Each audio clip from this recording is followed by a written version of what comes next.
really painful. I didn't really know how I was going to go, how I was. Of course, the wind changed, so that messed it up a little for the GC guys at the end, but a really good result for me. Well, of course, you've got to be really, really happy after all the bad luck yesterday when you lost time in the crash. And it looks as though all of your team has saved themselves a little and not really gone full, so maximum confidence in you. Yeah, everybody was great for me in the team yesterday. And of course, they know that I'm the leader. It was really unlucky. Ďiːro was great for me with the bike change. He was so attentive. Of course, we've come in with one objective, that's to try and get the jersey, take it home, take it to Milan. But we're going to take it day by day. Alberto alluded to how hard yesterday's time trial was. Tomorrow is a rest day. So what does that mean now for the peloton, and in particular the teams who have GC contenders still?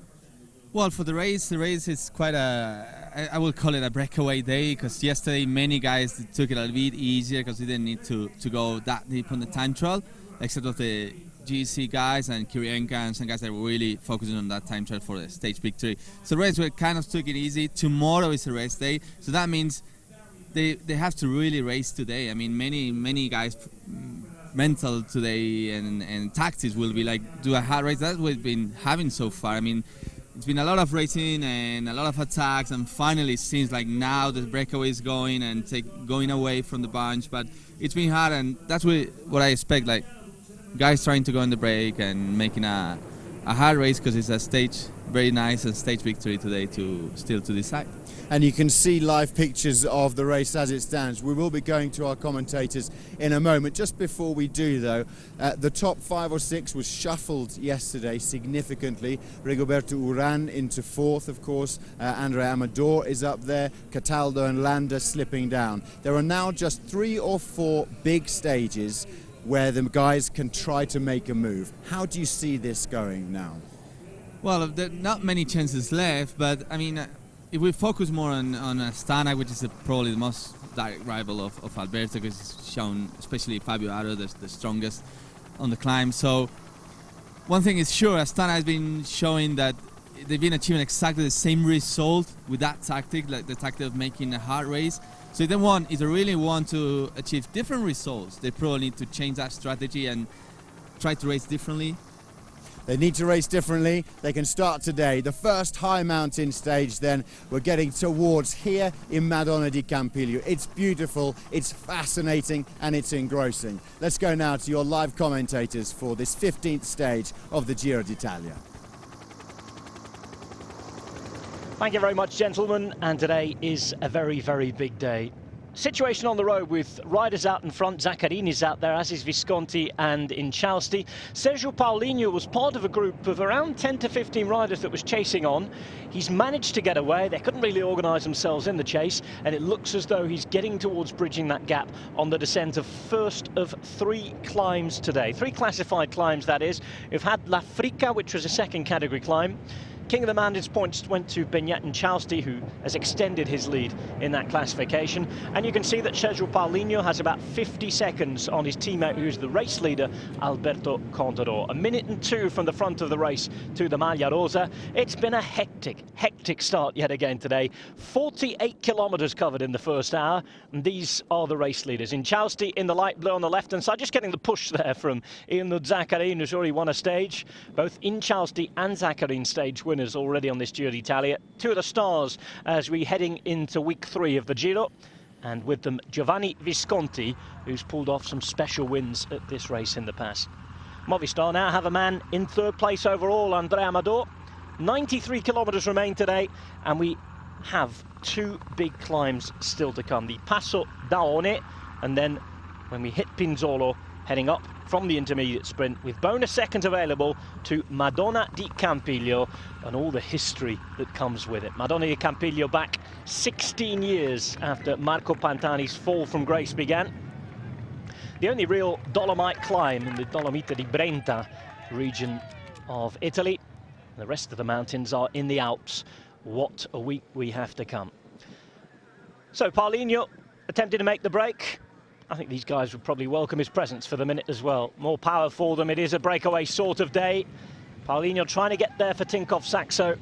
14 seconds behind. So much to talk about today. It is a fast and furious day so far. The first of the real mountain stages, and Alberto Contador is already so much in control of the Giro d'Italia. They're trying to get out all the time. Peter Veining, the latest. We'll be back after this break with full commentary of this stage 15 of the 98th Giro d'Italia.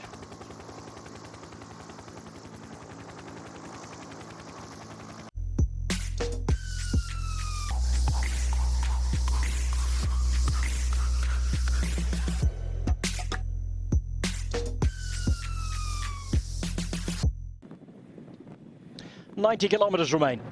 4 riders at the front now. Sergio Paulinho has made it up there, and you're watching stage 15 today from Marostica to Madonna di Campiglio. We have chasing groups on the road. It's been chaos since the start. Upon, Rosa, Montaguti and Svitsov are there as well. 16 seconds behind. Sean Kelly's alongside me as usual. It's been another crazy day on the Giro d'Italia, and Sean, we just have not had a single day off. No, and today after the time trial, after a difficult number of days in the poor weather conditions, I was expecting the breakaway to fall off the front in the first 10 kilometres, but it wasn't the case at all. And the first hour, 48, just fraction over 48 kilometres per hour once again. And we can see here there's bodies, there's riders all over the first mountain, and the chase is still on.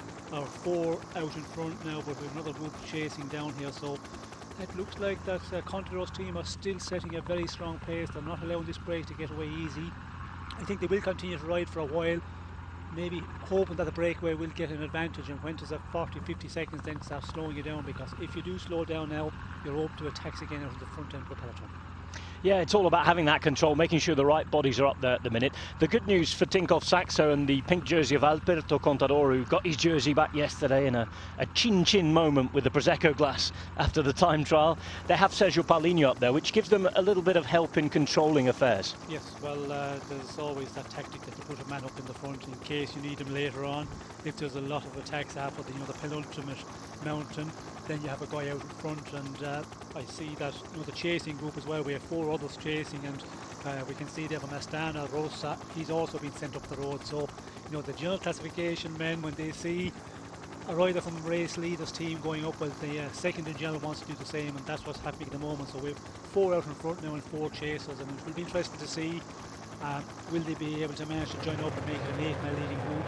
Paulinho wasn't getting across, actually. He came across just before the break there, but they did slow it up in front because they needed another man, and it's always better with an extra man out front, and now we've got a 4-man leading. This is Konstantin Svitsov, Belarusian rider of Sky. Had a good time trial yesterday, but it was his compatriot Vasil Kirienka, Robocop they call him in Sky. First time that a Belarusian had ever won an intermediate time trial, an individual time trial, pardon me, on a Grand Tour. A really, really good victory for Kirienka. As we've seen that the front of the race is growing again. Montaguti now has made it across. These guys aren't far behind, so the front of the race starting to develop. As you desire with a couple of riders in, and if Rosa and Svitsov get on, then the main 3 teams in the general classification, that's if you can consider Sky to be one of the main teams in the GC after Richie Port's disaster yesterday. Of course, they do have Koenig in the top 10, but they'd be pretty happy about things. Movistar up there as well. They have the rider who's 3rd at the minute, Andrea Amador. Great performance from him. But now we get to the Piatto Forte, as they say in Italian, the main plate. This is, the next few days are pretty hellish, aren't they? I know we've got a rest day tomorrow, but sort of you'd need one in between what we've got coming up, because today's nowhere near the hardest mountain stage. It's difficult. We've got 2 first category climbs towards the end, but after that we have the rest day, then the big day to Aprica with Mortirolo, mountain stages all week, culminating in that big final stage, the Colle Finestre, and then that rise to Sestria towards the end. It really just doesn't stop from here on in, does it? No, it doesn't stop, but today you would look at that route profile and you'll say, well, a breakaway will be allowed to get away early, and of course the right breakaway guys who are half an hour plus down on general classification allow 5 or 6 men and then start controlling from behind. But there were so many people, so many teams wanted to be represented up in the breakaway. The same problem, there were just groups going off, being pulled back, and for that we've had a very fast start, and it's still going very fast. And now we're 85 kilometres from the finish. It looks like this leading group now should be able to pull out an advantage, but again, when we come to this next climb, there's a lot of the smaller teams maybe not represented up here, and they're going to be pushed by the director. Come on guys, you have to try and bridge this gap while it's at a manageable gap, and we can see here at the moment other riders trying to do it, Buchwater and Gavazzi, and not surprising that we see those riders come across, because it looks like a breakaway that can go all the way, and you have to be careful. Race leaders team, when they're happy with it, they'll start knocking down the pace slowly, and then the gap goes out very quickly, so you have to react immediately, and that's what we're seeing on our screens at the moment. And you're just getting to see the first signs of that pace being knocked off a little now, Sean. A few different riders coming up to bunch behind. They're no longer in single file as they were ever since the start of the stage, really. Now we've got a rider from Southeast who is Francesco Gavazzi, who's up there. Brent Buchwalter, the American rider, the rider from the United States of America, riding for BMC. And they're going to make this a 10-man group now. 10-man group with some top riders in there. I'm talking about the likes of Inchalsti and Zaccarini, have already won stages. Visconti bottom, who's already a previous Giro stage winner. And the man coming across with him, Brent Buchwalter, who's done well in time trials in past, Gavazzi, who's a good stage hunter, but Paulinho, who is a top climber, 35 years of age. He's won a stage on the Vuelta, won a stage on the Tour. He'll want to complete the set today. Yes, and sorry, I think I said Perazzi.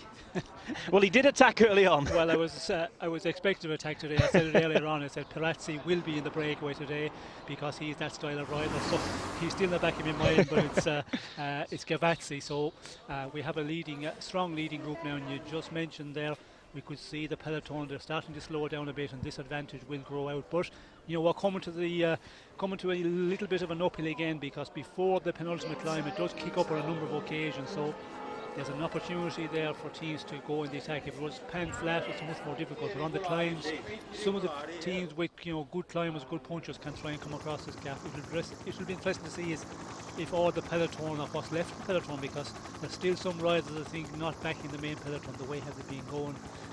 The bunch has lost some riders. Well, the pace is on again at the minute.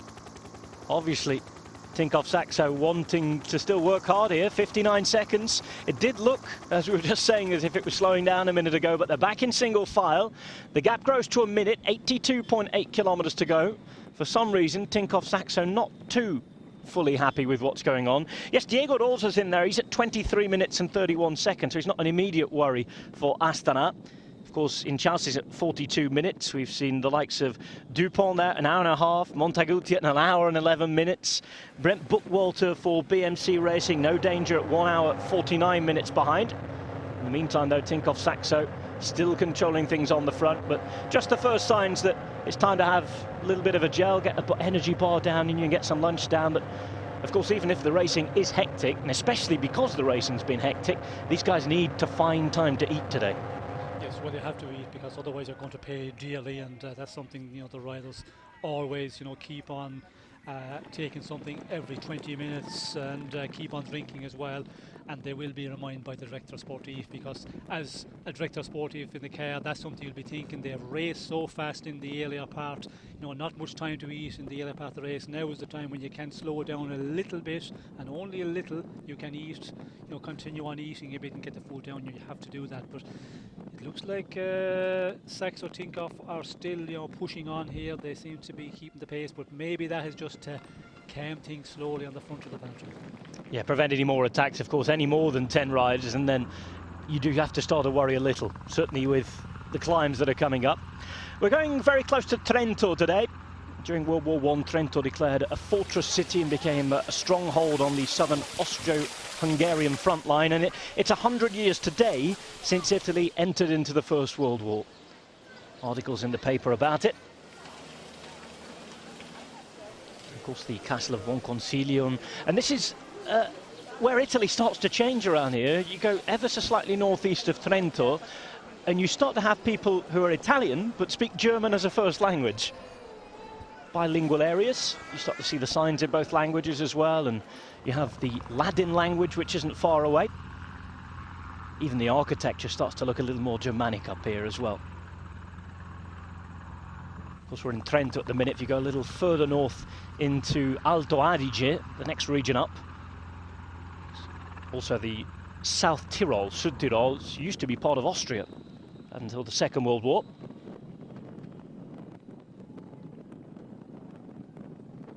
One minute and 19 as this gap is starting to grow a little. Dupont, Rosa, Incausti, Montaguti, Buchwalter and Visconti.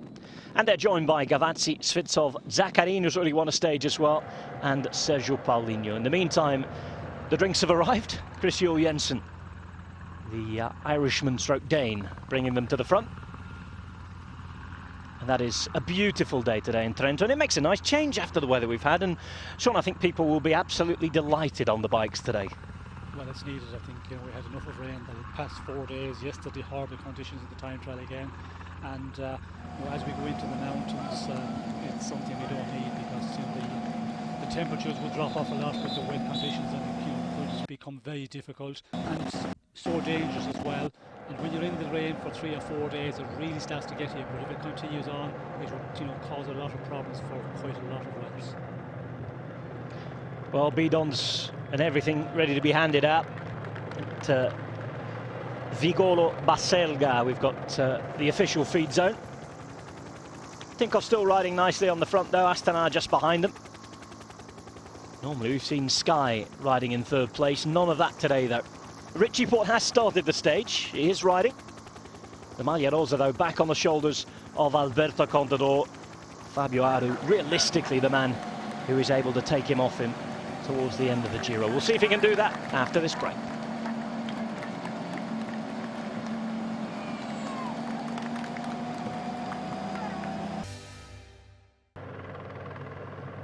That man Matteo Tosato again at the front of the Giro d'Italia. He's at the front of the Alberto Contador chain. There is Alberto Contador just on the right hand side. Out onto the pedals, stretching the legs a little after a very, very fast start today. There's his teammate Sergio Paulinho, and he's part of a 10-man break. 2 minutes and 2 they've been allowed. It looks as though Tinkoff Sachs have just knocked off the pace a little, and as Sean suggested, it would be just a chance for everybody to have a little bit of a break. It's been absolutely hectic again so far. 77.5 Ks to go. Pink jersey of Contador. Bidon's first chance that everybody's had to go back to the car, and after such a hectic start, it must be a bit of a sigh of relief now, Sean, for everybody. Well, of course, it is a great relief to be able to get a fresh bottle, because when you race like that at the start, I know you start out with 2, but at this point in the race, you go through them very quickly, and you've got to get through them as well. But when you have a lot of days racing done, you seem to drink a bit more, and to get back to the car on the earlier part, it wasn't an easy task in the first hour of racing, the first hour and a half of racing at 48 kilometers per hour. It's not easy to do it, so a lot of riders will be holding off, and you're always hoping, the brake will get away now in the next couple of kilometers and then it will calm down. But it went on for so long today, so this is the opportunity now for everybody to go back and get some fresh bottles. 2:14. Looks as though they're working well in this group as well. Seen riders come through, do their turn on the flat. You can just see Visconti roll off. And by how the bunch looks behind, how much more it's bunched together, how much less it's strung out. There's just an illustration, without even looking at the time graph going by the pedal stroke, of how things are. There is Davide Formolo on the left-hand side, about 20 wheels back, bandaged up on his left elbow, which suggests that he may well have taken a tumble yesterday in the white jersey.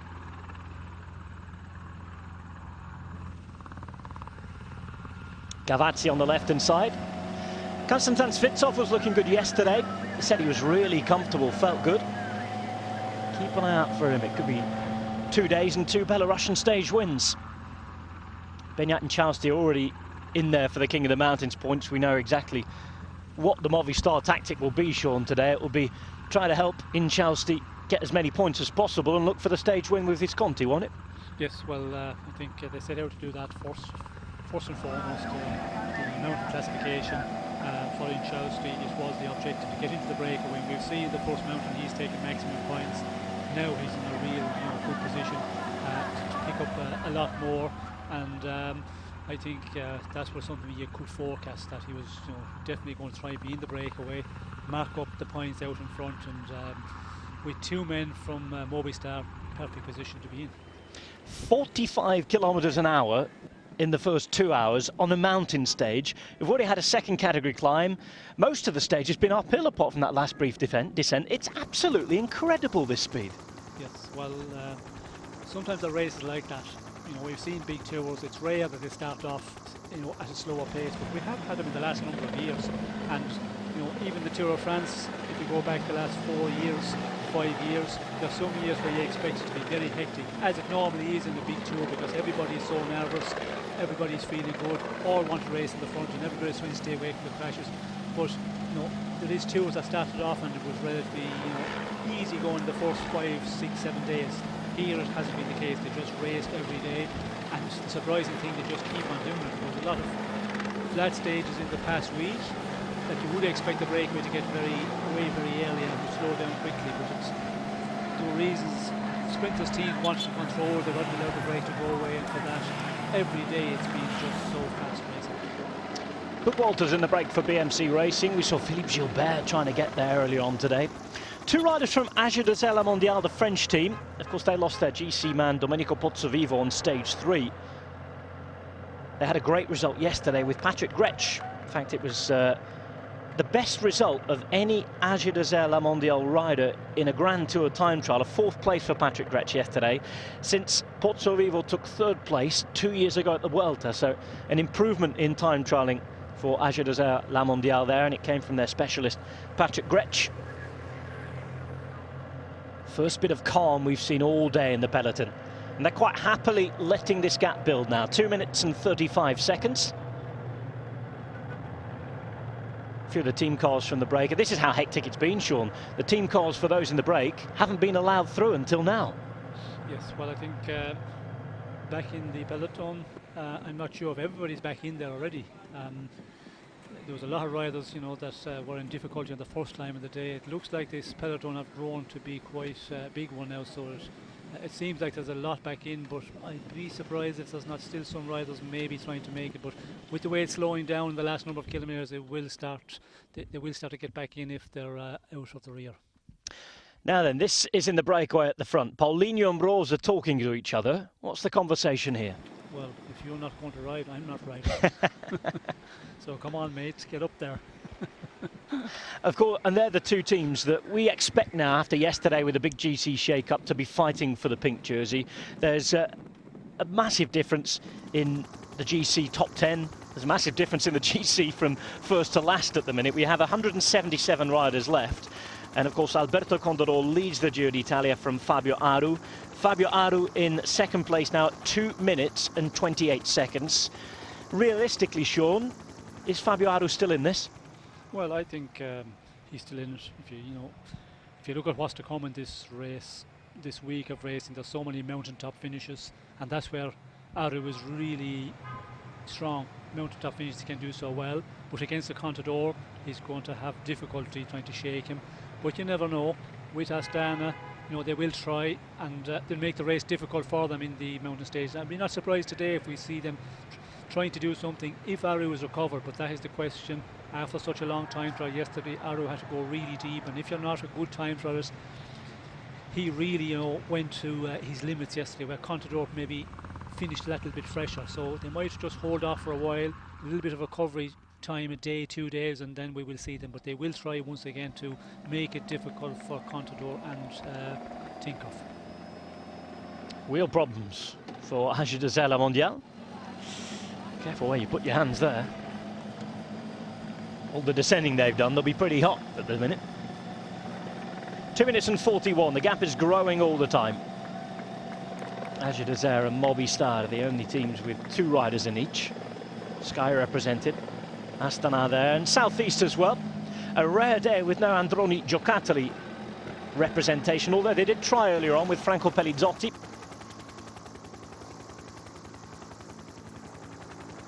And apparently Sky have confirmed to the national television that Richie Porte will try to finish the Giro d'Italia.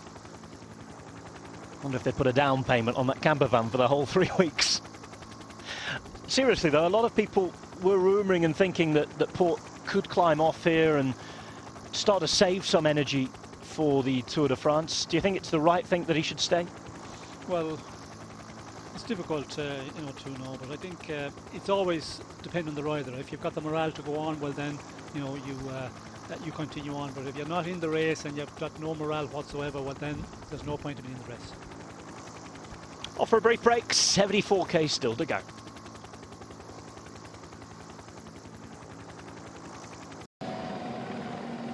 .72 kilometres remain on stage 15 of this 98th Giro d'Italia. It's the high mountains for the first time, and the only day where we have climbs in the Dolomites. The Marostica to Madonna di Campiglio stage takes us back 16 years to an open wound in Italian cycling, back to the place of Marco Pantani's fall from grace. Welcome to our viewers on British Eurosport as well. 72.6 kilometres to go. 10 men up in the break. It's been a frantic start. 2 hours of racing, 45 average. We've had one of the 3 classified climbs already. That was to La Frica. Points for the King of the Mountains taken by the man already in the blue jersey, Beñat Incausti. He's joined in the breakaway by his teammate Giovanni Visconti. Also up there in the break for the pink jersey, you have Sergio Paulinho. The team that was looking to take the pink jersey of Fabio Aru, you've got Diego Rosa. They're joined by 2 riders from AG2R La Mondiale, Hubert Dupont and Matteo Mataguti. Brent Buchwalter is there. Ilno Zaccarin, already a stage winner there as well, and Francesco Gavazzi of Southeast. 10 men up the road, 72 kilometres to go. So much more to come today, Sean, and of course, for the benefit of our British viewers who've just come and joined us from the tennis, just remind us how hectic it has been today. Well, it's nothing different from we've been having all this Giro. It's just full-on racing right from the kilometre zero. And today was a day that I was expecting a possibility where we could see a breakaway getting away earlier on in the day. Men who are a long ways down in the general classification, some of the smaller teams, and then race leader would just start tapping out a pace, but it hasn't been the case. As you mentioned, in 2 hours, the first 2 hours 45 kilometres per hour, and the first hour was just over 48 kilometres per hour. So the racing was really on again today. Just I think a lot of teams want to get into the breakaway, and the ones that were forming in the front, a lot of the teams not happy with them, and just were closed down all the time, and it took a lot of effort to get into the breakaway. And now we have the 10 men out front, but we can see here that Contador's team is still continue to make a little bit of pace because of the rider we have out in the front from Movistar, Visconti. He's at just over 6 minutes, so they can't allow to knock back the pace and leave this group get 12 or 15 minutes. So they're securing a nice pace in the front of the bunch, and we can see there the bunch is still quite stretched out. There was a lot of riders in difficulty very early on. I think they're happy just to be back in the bunch at least. What sort of gap can we expect them to leave them to have today? Because I don't think they'd be adverse to letting the break win the stage if it didn't have too much of a gap. No, I think they'll probably maybe allowed to go to 5 or 6 minutes, but then that will come back in the end, because with the mountain top finish and the penultimate climb, a very difficult one as well. So, and now we're getting further into the stage. I suppose the advantage is for Tinkoff is that the break went away quite late, so it will not have the time to build up a big advantage. So there should be no problem in keeping it at 5 or 6 minutes, and then in the end, will there be somebody good enough to hold on to go for stage victory out of this breakaway of 10 men? Lots to still come in week 3. This is the final day of the second week of the Giro d'Italia, the first day in the real mountains, you'd have to say. We're up in the north of the country, and today we've got the only Dolomites climb. Been onto the Dolomite Police this morning, Mr. Daniel Freeb. Many of you will know him as the author of books on mountains, Mountain Higher, Mountain Higher. He's assured me, he's very strict on this, that there's only one single climb in the Dolomites, and that is the final climb today, Madonna di Campiglio. It's climbed again from the other way on Tuesday when we resume racing. They go all the way to the top of the ski resort and over. That's when we go towards Mortirolo, and we've got a huge week coming up.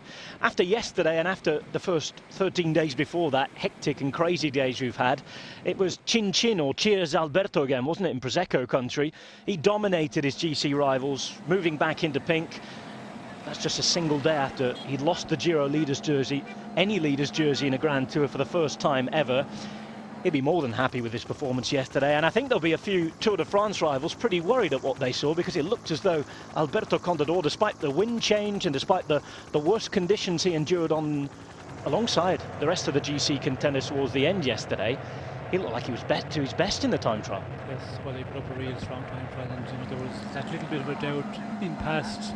He hasn't been performed well in time trialing as around 2 years ago, but yesterday, he put that out of everybody's mind, and that performance yesterday, was a real strong one, well calculated. Reading this morning, he was saying that in the earlier part he thought maybe he was going a little bit too fast, but the day was a special one as well, because the earlier riders, they had little bit of advantage because the wind, I think, was not as strong. But again, Contador wasn't thinking of that. He was thinking of the riders who were off close to him, around him. General classification, that's what you have to concentrate when you go out in the time trial yesterday, and that's what he was doing. And what a performance.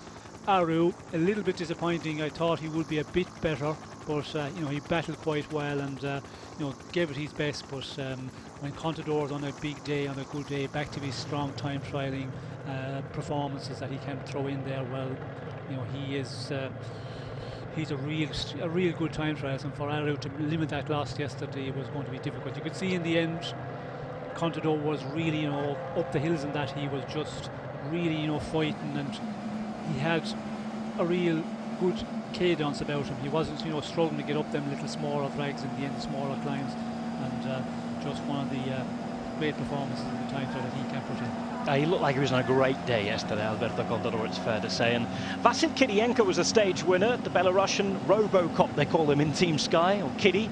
First time that a Belarusian had ever won a time trial in a Grand Tour, so that was a milestone for him. Just as the riders using the green zone to get rid of the rubbish, which is always good to see. There is Matteo Tosato on the front, and when in this Giro d'Italia has Matteo Tosato not been on the front? It's been pretty crazy. He's had a fantastic ride, the 41-year-old who celebrated his birthday the other week.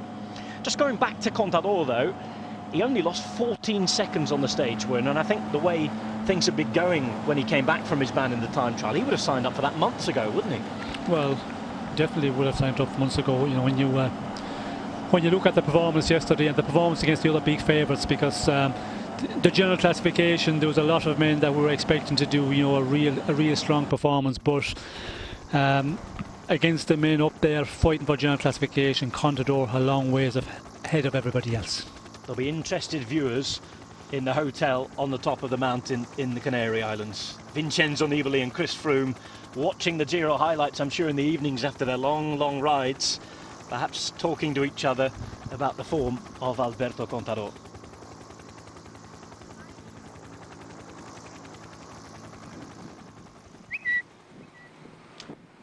Matthews says he's having a perfect day, sushi for lunch with his fiancée and watching Nino Schurter on the Mountain Bike World Cup. But look what he's got on in the background.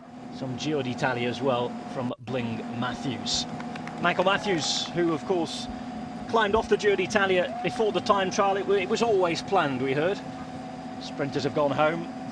Two more did not start today. 177 to the line. Gatto of Androni not started today. And Christophe Arnavallo had a crash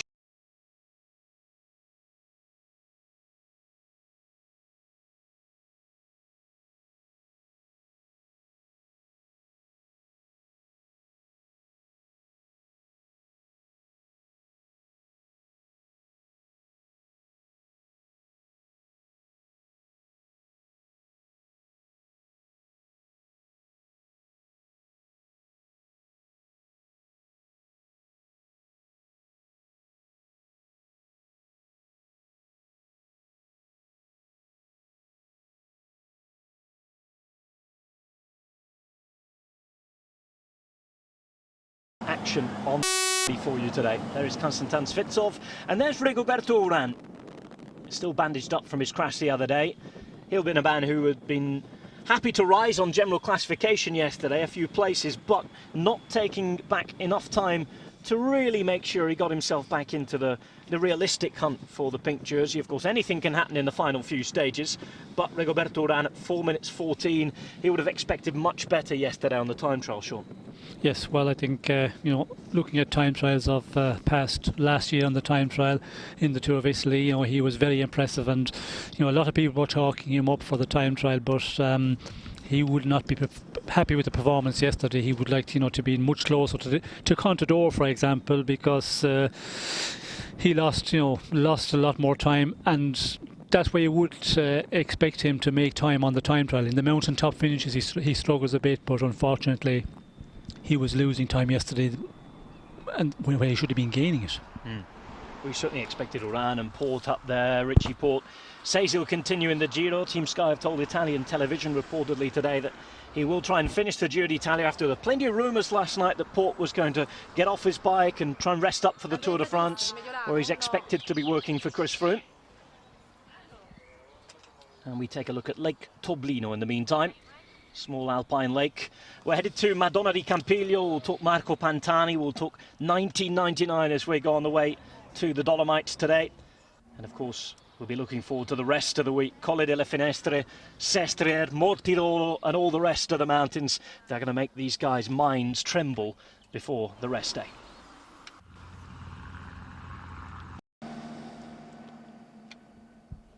Back to the car for Ruben Fernandez, who was one of the first men trying to get in the break for Movistar today.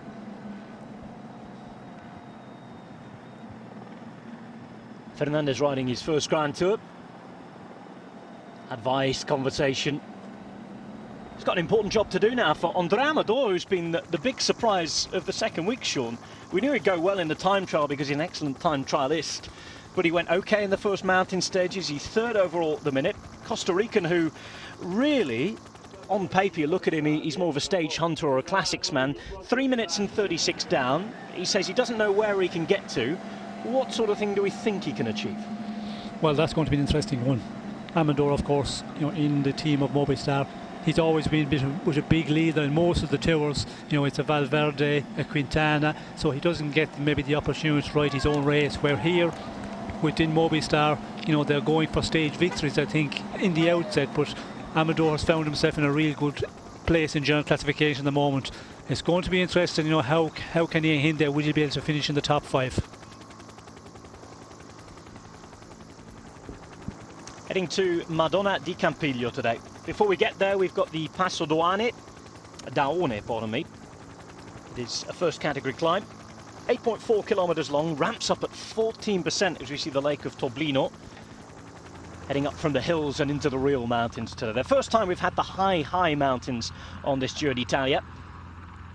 Marosica to Madonna di Campiglio, 165 kilometres. If you're joining us late, if you've been watching the tennis or out somewhere on a Sunday afternoon, well, it's been a hectic day. The first hour at 48 kilometres per hour, the first 2 hours at 45 kilometres per hour, and this is the virtual standing on the road. Visconti, of course, who's at 6 minutes, is now up at third, given the fact that they have a 3-minute 30 advantage, but don't expect it to stay as big as that towards the end of the day. But it's certainly not beyond the realms of possibility that these guys behind will be very happy to take or let the breakaway take the stage win. The interesting thing, Sean, is A, how Astana are feeling, and B, if Fabio Aru has other ideas, if he wants to try and start the fight back today. Yes, well, that is going to be an interesting one. As we've seen all through this Giro, Astana, they have been very strong team-wise. They have riders up there in the final. There's 3-4 riders all the time in the mountains we've had in the past, but today is a bit different. We're getting up into bigger stuff, and we're, the final climb, we're going up to 1,500 metres, and the penultimate climb is 1,298 metres, so we're going higher than we have been. The gradient as well is kicking up a lot, longer climbs as well, so it's going to be real interesting to see will Astana be as strong as they have been in the first 2 weeks almost of this Giro. And the big question is Aru, how is he feeling after a big time trial like yesterday? If you really have to push yourself to the limit, well, then it takes a bit more time to recover, and I would reckon that Aru will be trying to get an easy day over today, not going the attack. He will just try and stay with the other big favourites and get through today's stage. Well, in the paper this morning, Fabio Aru, who's 24 now, was saying, well, my eyes are going to be open all day. Doesn't want to lose any more time to Alberto Contador, who conversely may feel it's time to attack because A, he was obviously feeling good yesterday, Sean, and why not take advantage of the legs if he still has them today? Well, I was reading there in some of the interviews, he was saying the best way to defend is to go in the attack, and we all know Contador, if he sees and if he feels that, you know, the other challengers are suffering a bit, any little sight of opportunity, he will try and go in the attack, and that's going to be the danger one if Aru is suffering today, and if he loses more time, of course, then for Aru, Astana, morale-wise, you know, they take a little bit of a knock there, and that can be difficult to recover. But if he gets through today and nothing changes, well then, you know, Aru, as we know him, he can, you know, be really dangerous in the mountain, in the big mountain top finishes. So there's a lot of them to come, and there's a lot of opportunities out there for him, but it all depends on the form, how you're feeling. You said there's a lot to come. In the next 4 big mountain stages, 15, 16 straight after the rest day, then the 19th and 20th stages, 130 kilometers of climbing. 130 kilometers of big mountain climbs. We've got the likes of the Daone today, then Madonna Campiglio, Tonale, Mortirolo, Aprica climbed twice in one stage as well. Then you've got the San Bartolomé and San Pantaleons. The names get ever so much more French when we go over to the Valle d'Aosta and to Cervinia. And finally, the white roads, the Strade Bianche, if you like, the dust roads of the Colle delle Finestre, all the way well above 2,000 metres. That is the Cima Coppi on this very race, on the 20th stage, and Sestriere as well. And you can see the Spanish fans are there as well, supporting Movistar, who've had a very, very good Giro d'Italia this year, and supporting, of course, the race leader, who is Alberto Contador.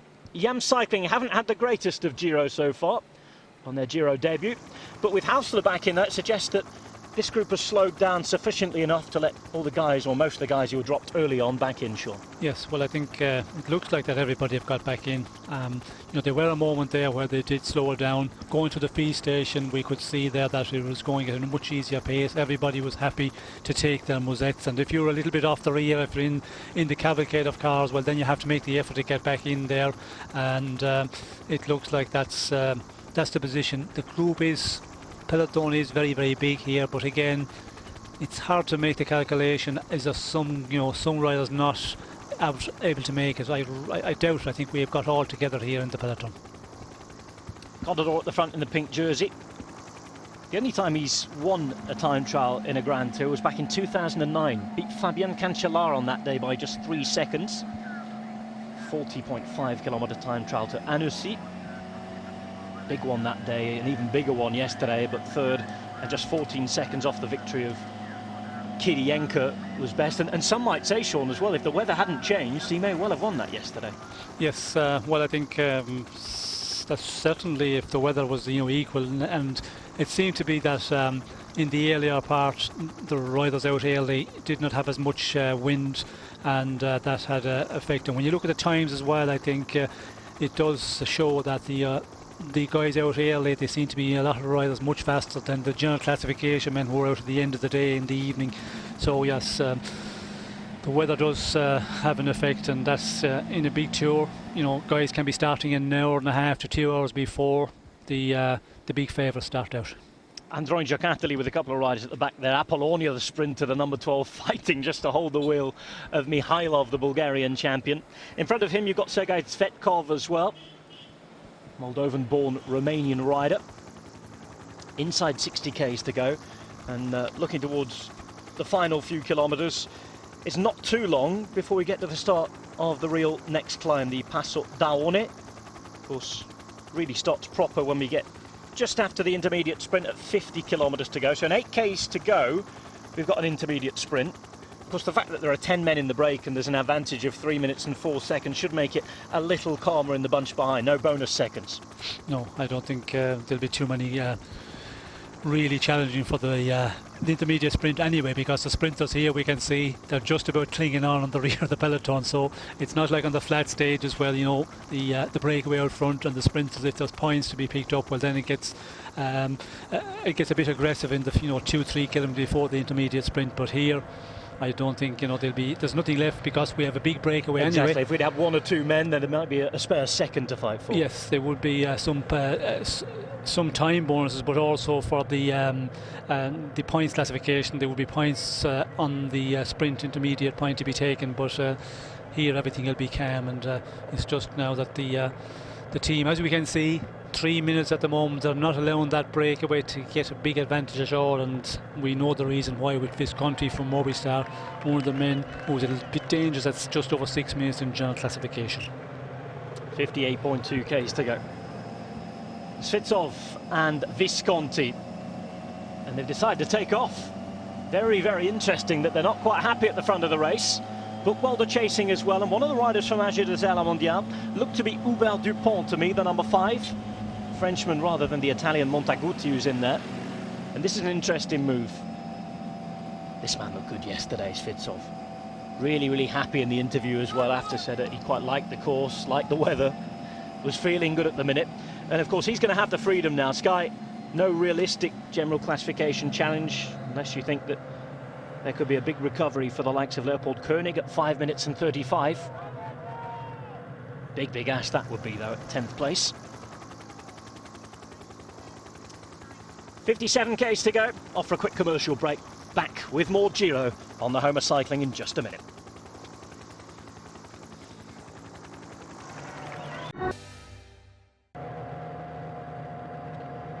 Manuele Boaro riding at the front for Tinkoff Saxo. Chris Juul Jensen just behind him. Ivan Basso still in the group. Tosato there as well with Ivan Rovni, Mick Rogers, Roman Kreuziger, and the pink jersey holder, the leader of the Giro d'Italia, who is Alberto Contador. 2 minutes and 50. The gap from the breakaway to the Maglia Rosa group has just gone down a little. That's because there's a bit of discord in the group in front. They're not too happy. 3 or 4 riders taking off. One of them, Giovanni Visconti. Neutral service, perhaps just radioing in some gaps. Here we go, 4 riders at the front. Buchwalder, Svitsov, Visconti and Dupont. So 4 riders there. They've got to get organised quickly. It was instigated really by Giovanni Visconti, not listening to his team at all. Sean just pointing out to me whilst we're in the break there that he ripped his earpiece out and not listening to the orders. No, we could see just before we went into the tunnel when he went in the attack, just pulled out the earpiece and went for it. And I think he might be expecting, you know, orders from the team Movistar to hold back for Inchasti.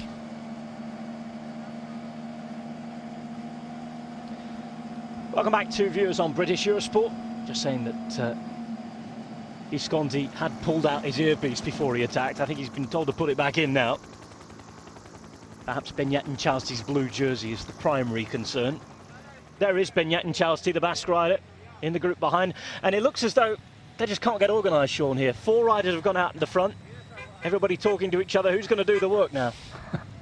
Nobody is working. No, we can see there's a big discussion going on here. Well, you know, if you're not going to ride, I'm not going to ride. And of course we have the 2 main men, Tinkoff and Astana, Rosa and the Portuguese rider Paulinho, and they're not going to, you know, carry those guys along. I think they were trying to get an easy ride, get carried along on the rear end of the breakaway, and for that we've seen the attack from Visconti, and he knows that he needs to get out of this thing, get out of this group if the breakaway is going to survive, because if they start looking at each other and trying to get guys to come through, well then you just lose time very quickly.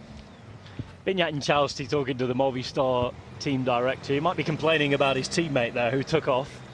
He was shaking his head, begging some of the other riders to ride with him.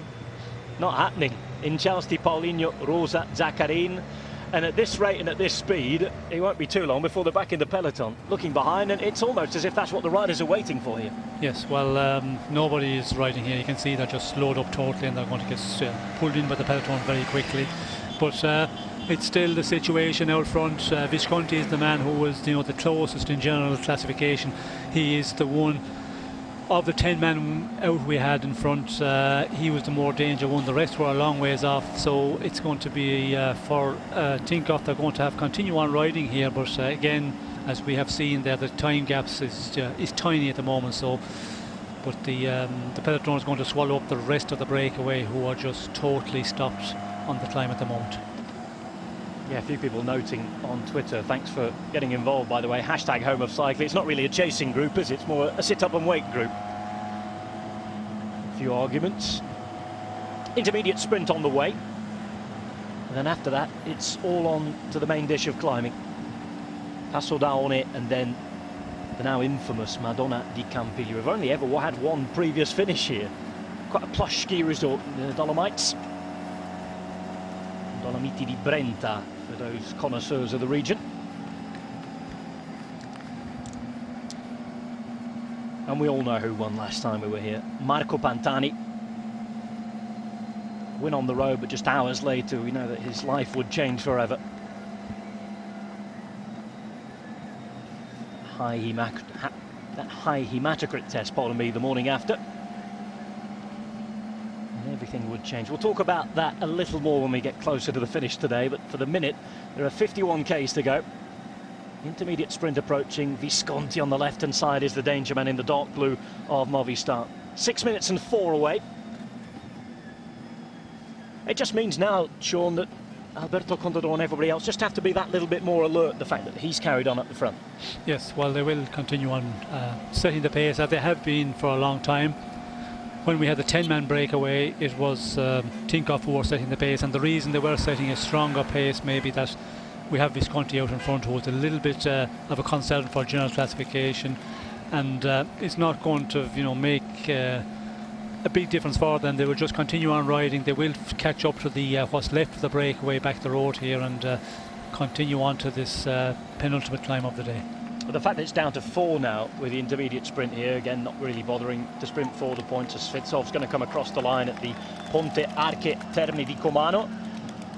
The fact that it's now just 4 riders, for you, with 51 Ks to go and quite a small advantage, does that reduce quite dramatically the chances that some of these guys have to win the stage? Yes, it does reduce it, because you know, when you lose a lot of men, when we had the 10 men in front, that was always a good group if they're working together, but that is the problem. When you get a big group, more than 5 or 6 riders, you often see where riders want to get carried along. They sit on the rear, they're not prepared to do their turn, and they're pulling on the front, do their work as such, and then it starts, you know, a discussion, and that's what we've got here. And now we're down to, you know, a smaller group out front, which will be easier to control. And the advantage they've got at the moment, there's going to be no panic back for Contador and Tinkoff, because they've always held it. Even when that 10 men were out in front, they kept it under control, never allowing the gap to grow out massively very quickly.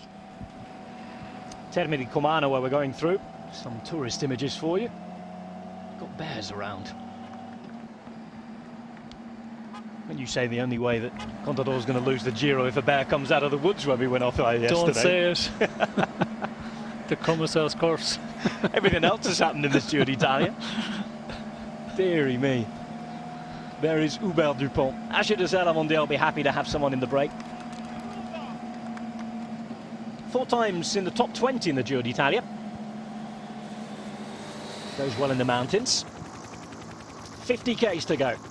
And almost a whole team there for Alberto Contador. Astana behind. We're waiting now to see who has the legs, who feels good. If anybody does, after the 14 previous days we've had and the hellish time trial yesterday. Aru said in the paper that he will attack only when the legs are good. They're still not riding behind. You can see Stefano Locchio on the top right hand side, the race director, the man who's in charge on the road, the head out the sunroof man, just waving by all the cars. The peloton are going to catch these guys, and it's been a quiet 10 minutes or so. You can even see that Diego Rosa there in the turquoise jersey for Astana, the Kazakh team, the Italian rider from the north of Italy, from Piedmont. He'll be going to his home region towards the end. He's had his jersey already stuffed with bottles and bidons. Same with Paulinho behind, and it's a good opportunity for the team cars to get some free feeding done, if you like. Inchalsti there in the blue jersey. He'll be disappointed, Sean, won't he? Yes, I think he looks disappointed. You can see there, you know, anytime we've seen him on our screen, he's not happy with the situation. But yeah, when you're 2 men up front, you know, they're always going to control, and you know, one guy goes, and was Visconti who, you know, I think he started the attack, so he's missing out here maybe a possibility of getting some points for the mountain classification, because it gets into the break, it's always very difficult, and today especially the way they race so fast in the earlier part, to be in there was a big advantage for in Chelsea, but unfortunately things not working out as you would like it to be. Quite a few of you tweeting in and asking where Sky were and where Richie Porte is. You just had your answer as if on cue. They come to the front of the peloton for the first time today. Bernie Eisel bringing up a few teammates. Richie Porte is down the left-hand side at the minute. Very, very close and on the wheel of Damiano Cunego, former winner of the Giro d'Italia, who still on course for a top 10 is Cunego, 14th at the minute, 7 minutes and 47. Sky, though, already have a man in the break. Konstantin Svitsov. Is this a plan for them to try and get something out of the day? Svitsov, who felt good yesterday, looking for 2 Belarusian wins in consecutive days. That's going to be difficult with the situation in the race. We'll see how it develops when we come back after this.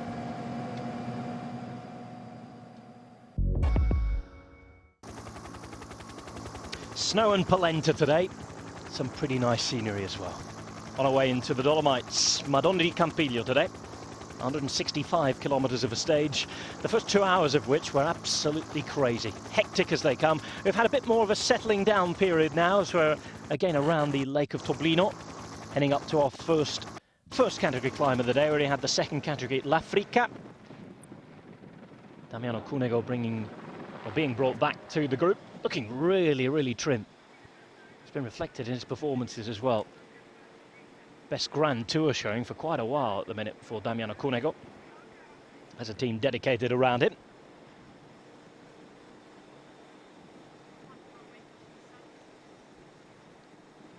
So we're on the first ramps, so we're approaching the first ramps of the Passo d'Aone. Starts really at Preore. The first third of the climb is the hardest part of it, 11.3% average.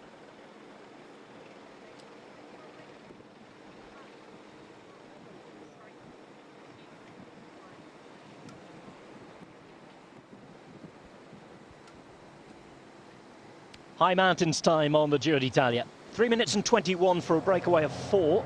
There was a break of 10, but didn't really get on very well. A bit of handbags. Paulinho and Rosa particularly not too pleased to work together. That means that Dupont is out in front now, alongside Brent Buchwalter. With them is Giovanni Visconti and Konstantin Svitsov as well. Team Sky represented Movistar with a man there as well. BMC and Agio Della Mondiale. There's the Sky rider at the back, Svitsov, the Belarusian rider. Of course, it's been a disappointment for Team Sky so far in terms of general classification, Sean, but they have the red points jersey for Elia Viviani, who is actually level on points on 119 with Giacomo Nizzolo, so that's going to be an interesting fight to see whoever has got the legs to maybe get in a breakaway and nick an early intermediate sprint this week in the mountains, and it will still all be to play for on the final day in Milan. But they've also won 2 stages as well, so it's not been a complete disappointment for Sky, you'd have to say.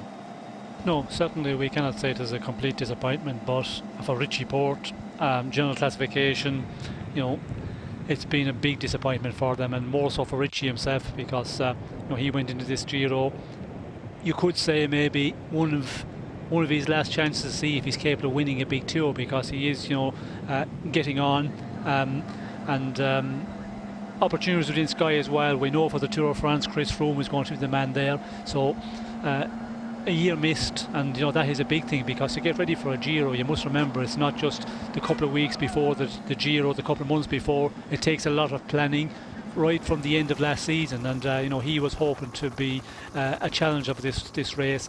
And the unfortunate thing is, it wasn't physical that he wasn't good enough, it's just that unlucky. And you know, when you get one unlucky hit, then you get another one. That's so difficult to take. And we could see the other day when Contador and Richie Porte crashed, he was just totally, morale was in his shoes. He didn't even try to get to the finish as quickly as possible, and that is, you know, that is a big disappointing of it. If he failed physically, he wasn't good enough, that he wasn't there to match in the time trials and in the mountain days to come, well then, you know, he's done his best. But when you lose out that way, it's very hard to overcome.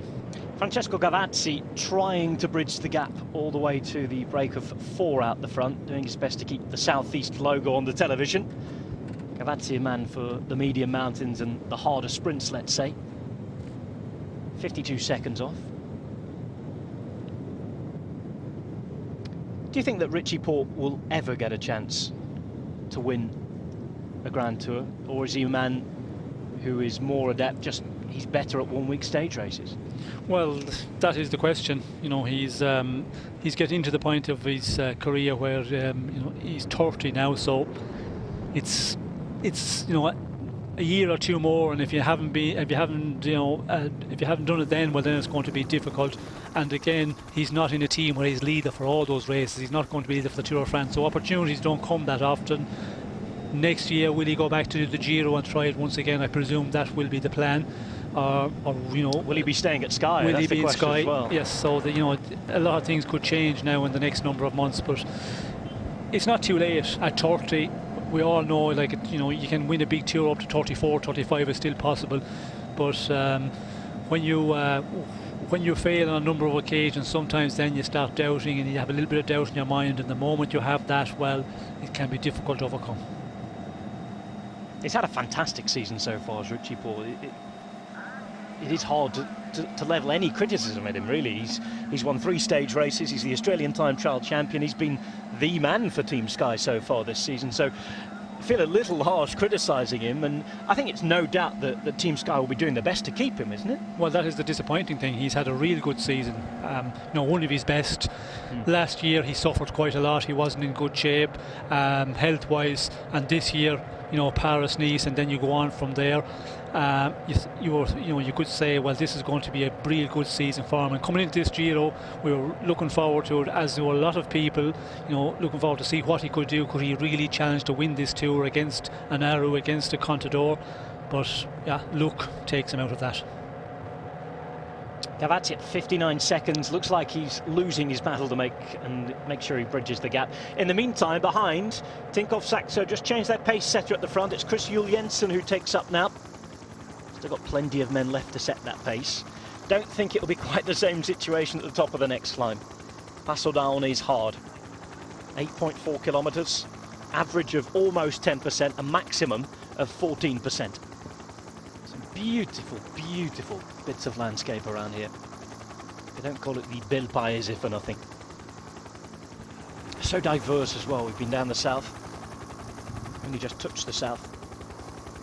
Back in the north, and this is the only incursion into the Dolomites, really.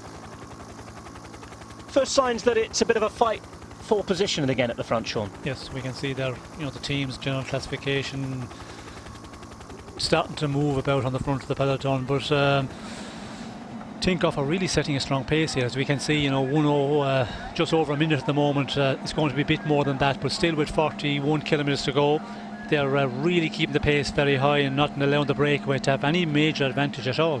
Contador looks like he wants to win the Giro today. We'll see when we come back. Looks that way. Less than 40 k's to go now, and we're approaching Passo d'Aone. The rhythm is high behind. Alberto Contador's Tinkoff Saxo team setting a high pace, trying to string everybody out and trying to make it difficult for other teams, notably GC rivals, to get towards the front. Fabio Aru has 4 men around him. He's in the white jersey. Alberto Contador in the leader's pink. They have 2 minutes and 45 of a delay from 4 riders at the front. You can see the man in the middle at 1:14, Francesco Gazzetta. He's not going to bridge that gap at the minute. On his way, I'm sure, well on the way back. Chris Juul-Jensen making somebody happy there by throwing them a beat on. 1:15 back from Gazzetta.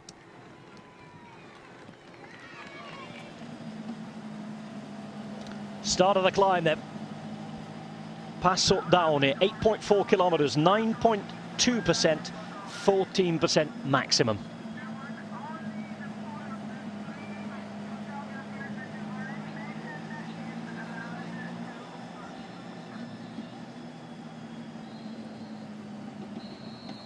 The start of the climb. 2 Foz category climbs to come in the end of this stage. This is a 4 out of 5 stage for as far as the organisers are concerned. Passo d'Aone up to 1,298 metres. It's 8.4 kilometres long. 775 metres they have to make up. Just hope everybody goes the right way. That's going to be tight. Very, very tight just to get onto it. And you can see, we've seen very much so behind, that there's a lot of fight for position. Here's the evidence again. Manuele ď'i଼ro right at the front for Tinkoff Saxo in the fluorescent yellow there. Just behind him, Ivan Rovni.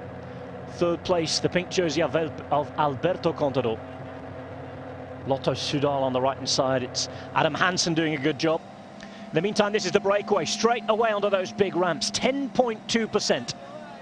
Svitsov is the sky rider. Behind him, you've got Giovanni Visconti, the Italian and former Giro stage winner. Alongside them as well, Buchwalter and Hubert Dupont. This is Gavazzi. Time to go and hear from Kenny Ellison, the climber for today, maybe. Avant-dernier col, le Passo d'Aone. Passo d'Aone. What can you tell us about it? Well, it's long and hard. I think it's going to make a first selection on all the riders today, and you can't be towards the back. You'll lose the wheels. It's one of the hardest climbs. I think we'll have to wait towards the last climb to see the GC contenders attack, though. What kind of gear we'll be using towards the end? Well, 36.28 for today, I think. I think that's probably the right ratio to have. We could maybe have 34 for Mortirolo, but today it's all about the speed, so 36. Well, interesting from Kenny Ellison. Hasn't had a great Giro so far. He had an absolute nightmare in the time trial yesterday. Ellison is already at 1 hour and 21 minutes. 63rd position. Really, really big test already to see who's in the right position here. It had to be fast going into this 180-degree turn, and the ramp starts straight away. It's in fact the first third of this climb, where we go up to around 11.3%. The 14% maximum gradient comes exactly halfway through the climb, and already we've seen Brent Buchwalter dropped. Options to stay out there for this team reducing. Dupont, Svitsov and Visconti out front. In the meantime, it was very, very difficult for those trying to keep everybody safe. Bernie Eisel towards the back, taking the wide route. And this is the leaders' team. Alberto Contador perfectly placed here. Already 10.2%. Well, does Alberto Contador want to finish this Giro d'Italia today? Obviously has good legs, looking great in the middle there in the pink jersey, already on the pedals, dancing around as he does. No sign of that shoulder injury. It put his very presence in the Giro in doubt. And here comes Fabio Aru. No attack surely on this penultimate climb, as Kenny Ellison was saying, but a selection made nonetheless. And that selection already made from the breakaway as well. Brent Buchwalter dropped. Francesco Gavazzi, in the meantime, is on his way to the Maglia Rosa group, and since they've been on this climb, the breakaway has lost one man, and it's also almost lost a minute. Gavazzi on his way back. Just 3 out there in the break now, with Visconti, Dupont and Svitsov back. 10.4%, 11.6, it rises and get just that little bit more tough. 3 good climbers in the front, though, particularly Svitsov and Dupont. Visconti, we know he's a warrior out there. Blue jersey at the minute on the back of Beñat and Chalsti, who was in the original break, but is a little further back. Sean Kelly's back from the coffee stop. It's a really, really hard start to this, and you can see already we're going to have, after 3 hours, that first selection being made. Yes, and it looks like that Tinkoff are thinking of stage victory here, because the way they're pushing on, I am surprised that they keep the pace so high. We can see a mechanical problem there for the one on the front, says the Jurors. They could allow this breakaway, you know, to go 5-6 minutes at least, but they're not allowing that at all, and that tells me, I think, Contador, this stage victory maybe is interesting. But of course, we know there's a lot of history to this mountain here, so as race leader, pink jersey, he wants to maybe have a go for this stage victory. It looks the case the way they're pushing on here. First attack out the peloton. Guess who it is? Edoardo Zardini, Bardiani rider. So the pace is high. However, Zardini allowed to get out there. He's no danger to those behind. 1 hour, 54 minutes behind. And with the pace that Tinkoff are setting here, even if you do have an initial bit of an attack, it's so hard to keep it going. Well, that is always the problem when you set the pace behind and not allow the breakaway to take 5-6 minutes. Well, then the rider's going to say, well, I can maybe get across on this climb, and when it's around the 2-minute mark, which it is at the moment, you know, you will get guys to go in the attack, but the way Tinkoff are riding here at the moment, for anybody to ride away from the front of the peloton, it's a big ask. Marcus Berghardt at the back alongside Rick Zabel. Oh, look at these ramps. They haven't got below 10% yet. Said the first third of this climb is the hardest in terms of the average, 11.3%. But the maximum 14% gradient they hit halfway up. Zardini already trying to make the gap and bridge over to Francesco Gavazzi. Gavazzi now just 10 seconds in front of the peloton. What was 3 minutes is down to less than 2 minutes already. Philippe Gilbert dropped as well.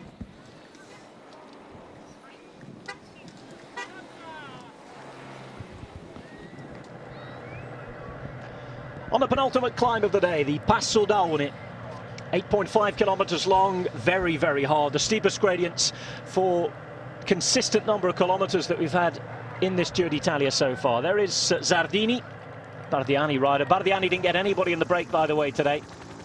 Stefano Pirazzi tried early on, could not get there. As we look back to the group of favourites that is slowly being whittled down. There's Rigoberto Urán, the number 61 in the white, black and blue. Colombian rider.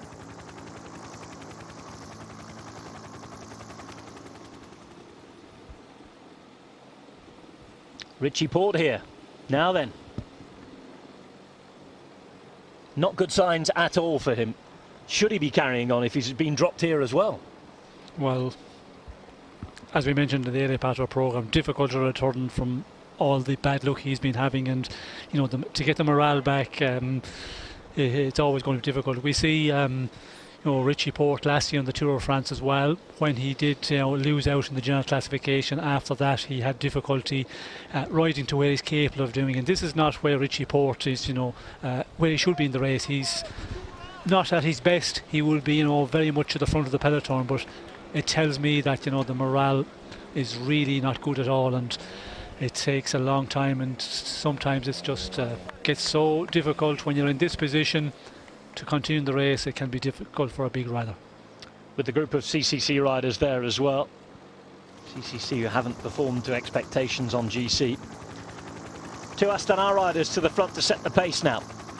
Gavazzi's taken in. Fabio Aru in the white jersey, second on GC on the wheel of Roman Kreuziger. You see Beñat and Chalsti in there. So it looks as though the Sky leader for the last week is really going to be Leopold Koenig, doesn't it, the Czech? Well, I think yesterday after the time trial, when you see the performance of Richie Porte, that was going to be the case, because he was the man in there with a chance of doing something in general classification. If Richie Porte had really put up a big time trial yesterday, then you would say, well, he's got over the bad luck, and you know, now he's back in the race again, and he could start working and moving up the general classification. But yesterday already, and again today, it's not looking good for Richie Porte at all. And again, Team Sky, I wonder if we'll see them review that decision as to whether he stays in the Giro or not. Certainly if they want him to be at his best for the Tour de France, given the fact that he'd raced 35 days before this Giro, more than any of the general classification contenders that came in.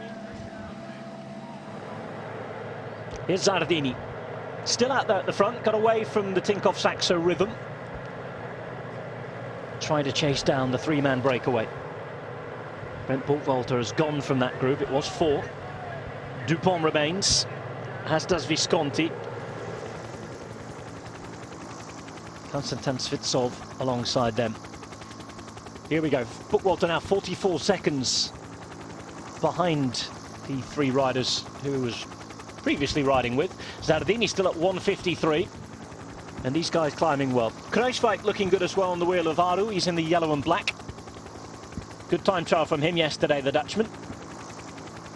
Contador ready, second wheel. GC guys are just going to be happy to make the selection though here on this climb. Well, I think on this climb, the GC guys are just going to watch each other and allow the teammates to continue on setting the pace and working at it here. And the final climb of the day, there's lots of time to do something there, because it is a difficult one. It's a long climb. I don't see anybody in general classification having a go, and we can see Astana are prepared, to set the pace here. So that gives me the idea that Aru is feeling okay, because if otherwise they would just allow Tinkoff to continue on and try and get through, but they're pushing on here with ʻdʒiːro. Well, Alberto Contador came into this climb with a hatful of teammates around him. He has Mick Rogers in front of him at the minute. He has Roman Kreuziger a little further back in the group. You just saw Contador looking round to see where Roman Kreuziger was. The minute it's Astana, very much like in the first week we saw the Giro d'Italia, who have all the teammates to the front. Oh, Rigoberto Urán. Rigoberto Urán still suffering as well. We know that Richie Porte, as well as suffering mentally, has suffered from a knee injury from a crash. We know that Rigoberto Urán has suffered with many different problems in this Giro d'Italia: bronchitis, crashes, lost time, and this is not a good sign for the Colombian. No, not at all. When you're losing time here on this climb, difficult to see him recovering from this. If he gets back in, well, then you're going to pay again on the final climb of the day. And once you show your weaknesses to the other teams as well, and that is probably the reason now that Astana wants to push on, because Urán, he is probably maybe a concern for them in the general classification, although he's further down than Aru. It looks like, as Rigoberto Urán got into difficulty, Astana started to put men in the front and start to push it on a little bit further. Urán then, again, still struggling with an injury. Just trying to make his way up to the top. Urán and Porte, the big disappointments of this Giro d'Italia so far. Just to see how Zardini's getting on. He's got 300 fans from his home city of Verona waiting for him at 10 kilometres to go from the finish line. He also has Alberto Malesani, who's been the Fiorentina and Parma soccer manager, a fan of his waiting there as well. A huge fan club waiting at 10 kilometres to go for the finish, but with the pace that these guys are setting behind, it will not be easy for the Bardiani man to stay out there. Aru waits. How is he going to be feeling? The fans all dressed in pink. Big day out for everybody, as everybody and every day is at the Giro d'Italia.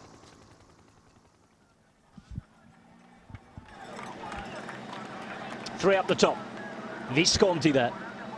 Ramps a little lighter now. 9.2% is Pelizzotti. Pelizzotti looks like he's being dropped as well. Kirienka in front of him. Franco Pelizzotti, who's been in many a break. No longer a GC man. 54 minutes and 22 seconds down.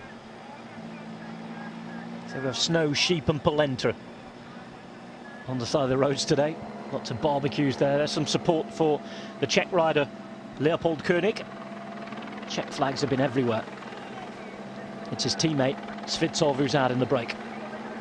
Some really, really steep ramps up here. And we have big fans at the Giro every day. But remember, it's a weekend. Everybody on the side of the road. The barbecues have been going as well.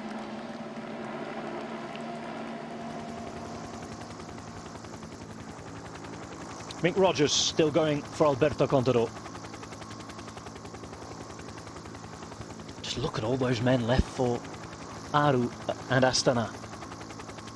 It's Tidalongo who's at the front at the minute. Stage winner already. Mikel Landa still there. Dario Cataldo just behind him as well. And Zardini. It's going to be difficult for him to reach that fan club. He's just 15 seconds ahead of this group here. Jonis Aguirre still there. Andre Amador still in the group as well. Amador looking to hold on to the podium spot at the minute. Be happy that he's climbing better than the likes of Porte Urán at the moment as well. Zardini on the top right. Oh, he's about to be caught. It was a valiant effort, and I'm sure the fan club have been cheering him on. 35 Ks to go in the meantime. 12.4%. Remember, it just gets harder and harder to the middle section again at 14% this Passo d'Aone.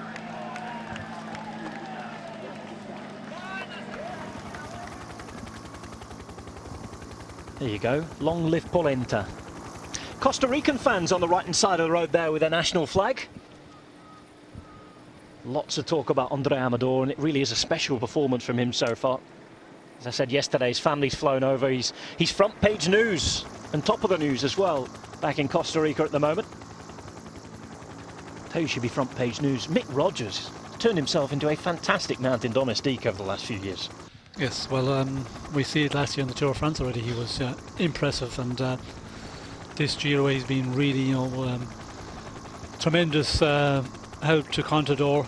He is the one who is used in the end, but he has been very efficient and staying with Contador for a long time, very late into the mountain stages.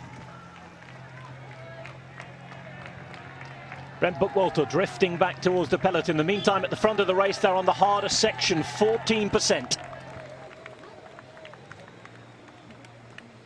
We've already seen Port and Oran dropped, remember. Contador, Aru, Amador, and all the rest waiting in the group behind. Sylvester Schmidt is still there in the orange on the left as well. The man he used to work for, Ivan Basso, isn't.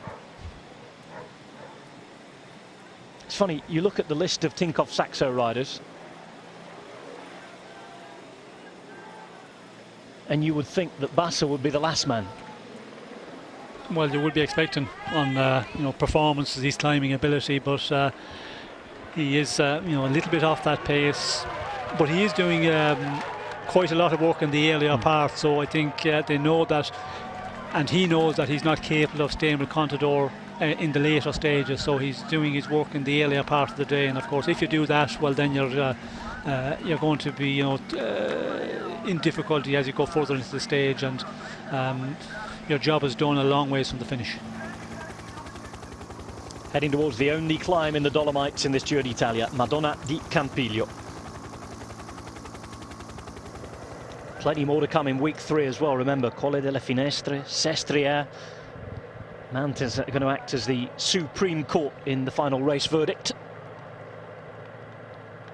Kruijswijk still climbing with the best, the Dutchman who we've seen in breaks on 2 or 3 occasions already. Second place for him at the end of last week. He's in the yellow, white and black of Lotto NL Jumbo. Leopold Koenig remains there for Team Sky. Nieve still in this group as well. Movistar still with their men around André Amador. He's the number 112. Just on the wheel of Koenig. Carlos Betancourt as well. Asher Désert rider who seems to have been improving as the Giro's gone on.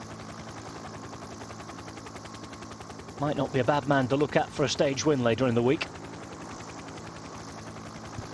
A lot of changes in his life in the last few months. He became a father 3 months ago, did Betancourt. 1 minute and 47 for this break. Conserving a decent enough advantage at the minute, but it's going to be really hard to hold on into the last climb the way that Astana and Tinkoff have been riding behind. Svitsov on the right-hand side. Jersey open, breathing heavily. Same can be said of Dupont. Man who looks the most comfortable at the minute is Visconti. Yes, Visconti looks very comfortable as Svitsov, but Dupont is suffering there, and he has been suffering for a number of kilometres. We can see there he's really just giving it everything to cling on, and there's still just under 3 kilometres to go to the top of this climb. The advantage 1:45. It's a very slim advantage considering the final climb of the day is going to be such a killer one. Big moment this for Damiano Cunego. We said that he may be able to do top 10 in the Giro this year. First suggestion that he's maybe losing a wheel or two. Armen Moinard is the man in front of him, the Frenchman who, remember, only rode over to the start of the Giro d'Italia 1 day before he got a late call-up. Mikel Nieve was the last man for Sky there. 1:44 back to the Maglia Rosa group. Brent Buckwalter, they lost and dropped, slowly drifting back at 1:17. 33 kilometres remain.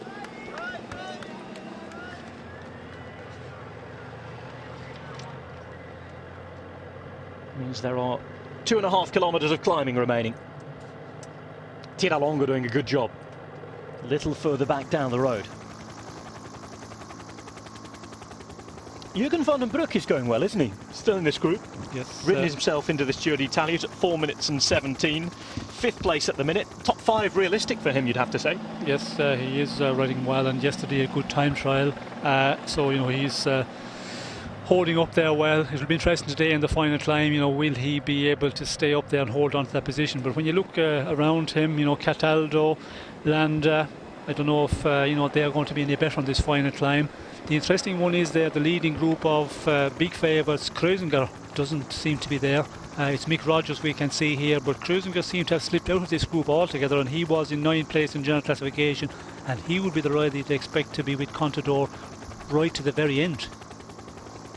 Just looking at this group here, you have all those riders for Astana. Chelsea's there in the blue. Schmid towards the back. Izagirre is there as well. And you're right, no Roman Kreuziger. Polish fans have been out painting the roads for Sylvester Schmid. Good to see. So Contador in danger of becoming a little isolated on the last climb. To be fair to Contador, even when he's been hurt in this Giro d'Italia, that hasn't been a problem for him so far. No, no, he has defended quite well, but again, when you look at the front of the main peloton here, the number of Astana riders, it's frightening.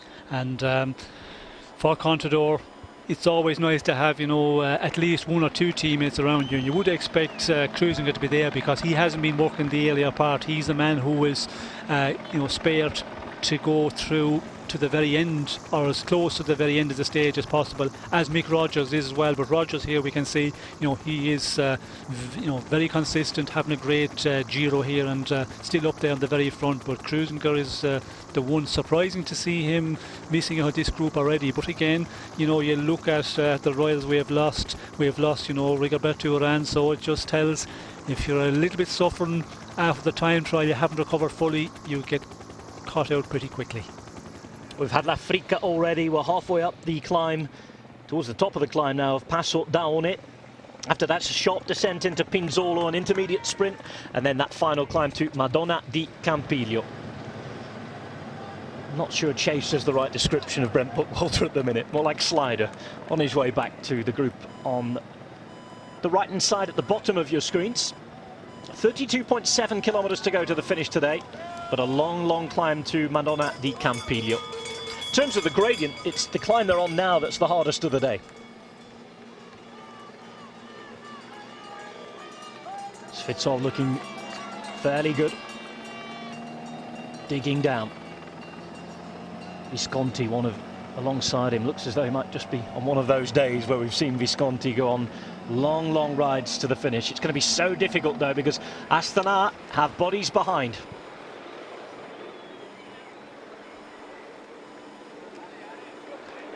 Cunego fighting to hold the wheel alongside Zardini. First Astana man to show a bit of weakness is Dario Cataldo. It's been Tiralonga who's been doing the work at the front, who remains at the front. Cataldo, who disappointed ever so slightly in the time trial yesterday, he's 6th overall at the minute. 4 minutes and 50 from the lead of Alberto Contador, and an important tactical card for Astana to try and keep as high as they can in the general classification. There is Brent Walter, about to be taken in, as Paolo Tiralonga just gets the board flashed in front of his face to turn the gaps and the differences. Contador again, from the pedals to the seat. Aru not letting him out of his sight. What is the plan for Astana here, Sean? Well, it looks like they're going to try and make this race as difficult as possible, because you know, Tiralonga was really pushing on. When you see the riders are getting into difficulty, and this group is just getting smaller all the time as we go up this climb. Of course, the gradient is a very difficult climb. You know, we can see, you know, 9.6% and 7.8% where the big favourites are at the moment. So it is a really demanding climb, and it's the most difficult one we've had in this Giro so far, percentage-wise. And to adapt to that is always difficult, but you know, Astana with Tiralonga are not, you know, holding off here. He's pushing on real strong, so that needs orders from the team to keep the pace right really high, and it's going to, you know, be an interesting final here. Are we going to see an attack from some of the Astana riders or from Aru himself? It looks like that Aru is feeling good. You would make that call, because otherwise you wouldn't see them pushing on as much as they have been in the last 3 kilometres already. Hard work for Dupont here. All over the road as he's trying to hold the wheel. As far as Tiralongo's concerned, he is flying at this Giro d'Italia. Already taken a stage win. Been on the front for a long, long time towards the end of stages. Interesting to see if he can hang on over the top of this climb or not. Or has he done too much already? Oh, there are ways of animating a bike race. He's smiling here almost, this Tiralongo. One of those riders with the great poker faces. Kruijswijk just moves to the left-hand side, has a look around. There's a lot of that going to go on towards the top of this climb, just surveying the damage and riders trying to assess the situation while they can. Yes, and to be able to do that on that climb, it tells that a rider is, you know, comfortable enough, because if you're really struggling, as we see Dupont here, he's not looking about, he is just, you know, walking on it and trying to follow the 2 men he's with out in the breakaway and just clinging on for life, as they say in biking. But Kruijswijk, he is having a real good tour, of course. He's been in the breakaway on a number of times, and yesterday in the time trial put in a good performance. He's very much up there in general classification, and if you're going into the final week feeling really good, it's a great way to be. Giovanni Visconti has a bit of a job to do at the top here. He'll want to keep as many points as possible away from other riders with this week coming up, because his team holds the Blue Mountains jersey. Beñat and Chasti at the minute, the king of the mountains. 3 riders to take points, but there will be many points from behind. And Chasti was in this group the last time we looked. Amador is in there. Plenty of bodies in there, in fact, the Spanish team. Well, that's a special dress sense, let's say.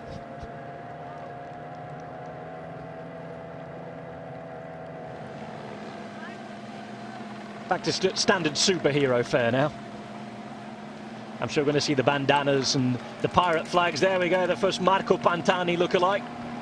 Pink jersey on. 150 metres to the top of this climb. Bidon for Visconti. Svitsov's going to go over, it looks, unless Visconti's going to think about this. 3 riders riding together, 75 metres. It is going to be Visconti to go and take the points. Looks as though Svitsov doesn't have a problem with that. Visconti takes the points. It's a first category climb, so maximum points to Giovanni Visconti.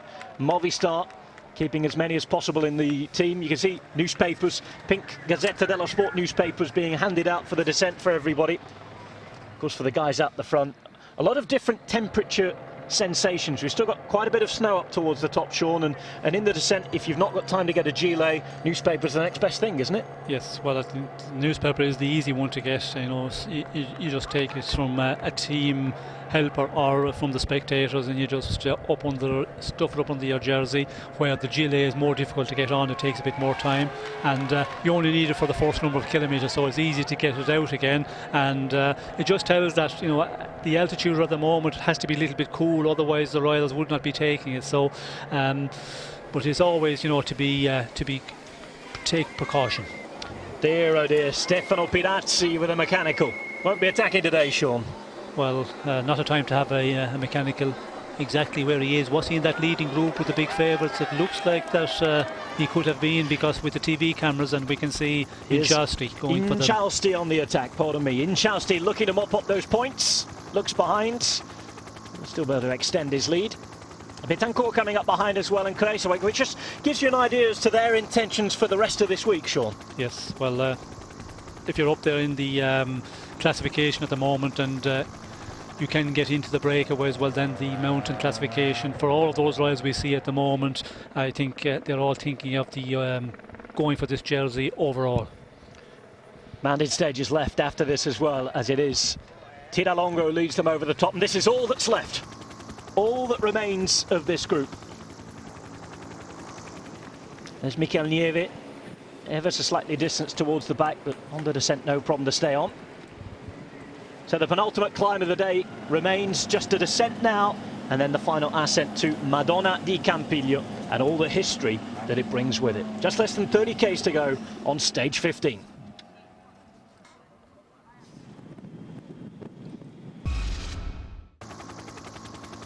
on the descent from the Passo d'Aone and approaching the final climb of Madonna di Campiglio. 27.5 kilometres to go. This is a very narrow, fairly technical descent, a little bits of wet patches as well. Not ideal. Certainly a good job that the peloton behind has thinned out a little. Sean, the riders are going to have to be really, really careful here.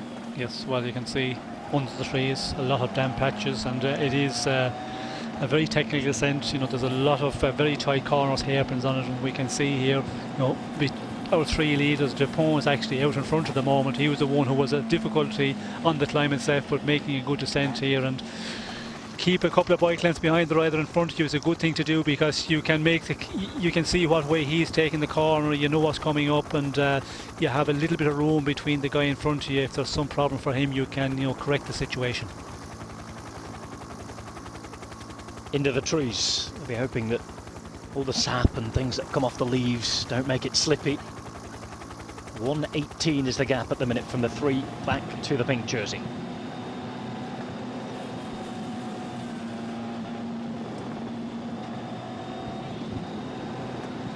.26 to go. 3 men still out in front. Dupont is the most advanced of that 3.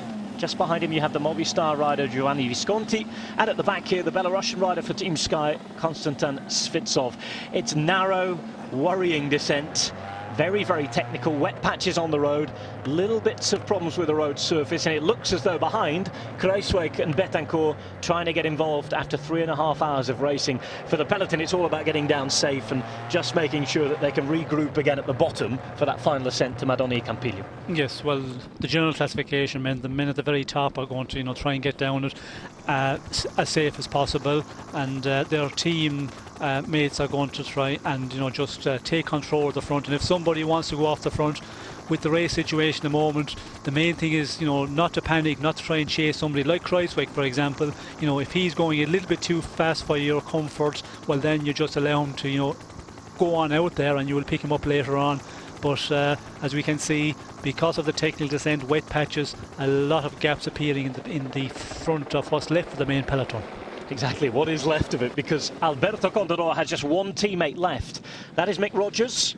Astana and Fabio Aru seem to have 4 or 5 men still in the bunch. However, one man who was dropped was Dario Cataldo. Given his abilities, though, you might see him getting back on the descent. That could be him right here with a couple of Tinkoff riders, in fact. 1 minute and 22 from the pink jersey to the breakaway. They won't be worried about that at the minute. Breakaway still losing time on the descent. They've still got a long, long climb to go.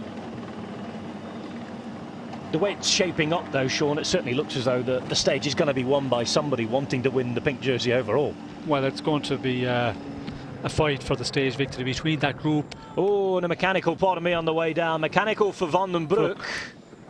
Looks as though he's sorted out, maybe just dropped his chain there. Well, he could have went a bit wide there, because we could see that he was just starting to get moving again, so maybe he went a little bit too wide. And he's not the only man. You're right, Sean, he's not the only man. Mick Rogers there. In fact, it's Roman Kreuziger. Look at Darwin Atapuma. Dear, oh dear, oh dear. Darwin Atapuma down. Looks as though he's back on his bike. He's going to be okay. But you can see the radio reporter there. Very, very quick. It's Roman Kreuziger was caught out, Darwin Atapuma was with him, and Van den Broek, perhaps one of the first riders to just about escape it there. Yes, I think Van den Broek was also in the same corner, getting cut out, and we did not see exactly, did he go over the barrier. I think he just had to, you know, really knock his speed off, and maybe went into the grass area. But it was a very tight one. We could see there with the leaders, with Visconti going down. It was a one which you could see was a very, very tight one. I'm not surprised some riders getting cut out. Well, it's a good job for Alberto Contador. It wasn't Mick Rogers there, because he would have had an extra bit of worry to get on. It was Roman Kreuziger who was dropped from the group just before the top. Looks as though everybody's safe and sound, though, which is good news. Here was the problem again. There was Rogers. Look at how that ended up for Atapuma. And you see what's there. You can see it's a man who's already had awful, awful things happen in the last few weeks. Then he's had crashes, and you can see it could have been a heck of a lot worse. Yes, and you can see the motorbike there. That should not be there. The motorbike stopping there, it makes it more dangerous for the riders. Everybody, you know, you come around the corner, you're having difficulty to make it. The motorbike is parked there. It just adds to the danger. Natapuma back on his bike, safe and sound, thankfully. And yeah, I think we may hear about that in the race communique tomorrow. They've been quite strict. We saw strict with a mechanical incident for Richie Porte, and obviously as well, very, very strict on a few of driver infringements that we saw. In fact, the driver who was following Carlos Betancourt yesterday was given a fine and reported to the race direction. Contador on his own here at the front. Aru has 4 teammates around him. Leopold Koenig is there. Betancourt as well with Kruijswijk. Andre Amador here as well. Now, if he can compete with the best here, that will really send a message to Team Movistar HQ. Beñat and Chalsti. Looking around, see if I can see Mick Rogers towards the back. There is one rider from Tinkoff Saxo. Wondering whether that's the man who was involved in the crash a minute ago, Roman Kreuziger. Zeitz at the front now for Astana. Just behind him, Tiralongo. 23 Ks to go.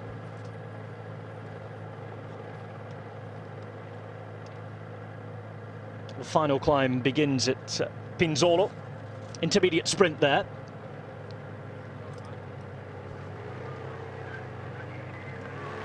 Interesting to get time gaps all the way to the breakaway.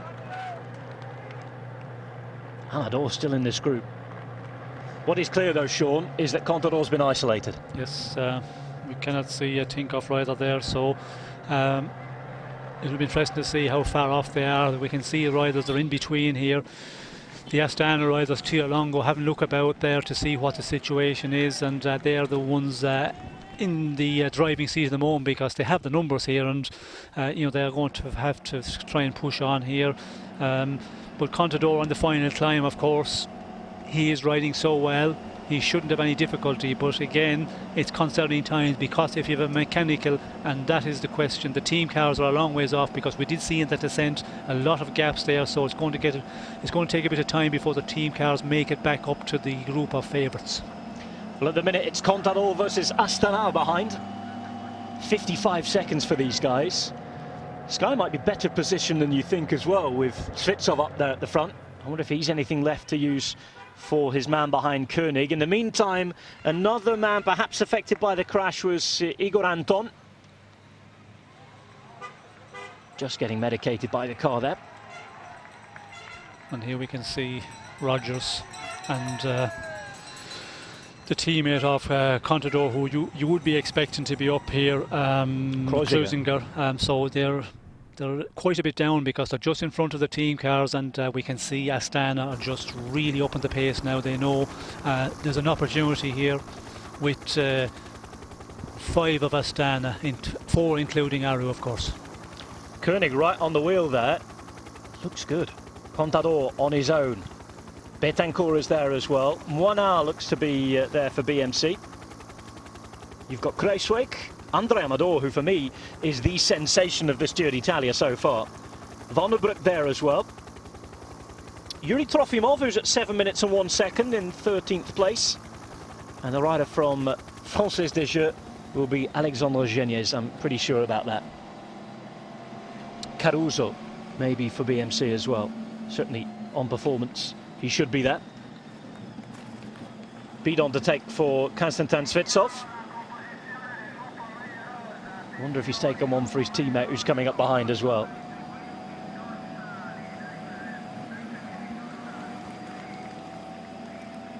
So these guys, Sean, not going to win the stage today.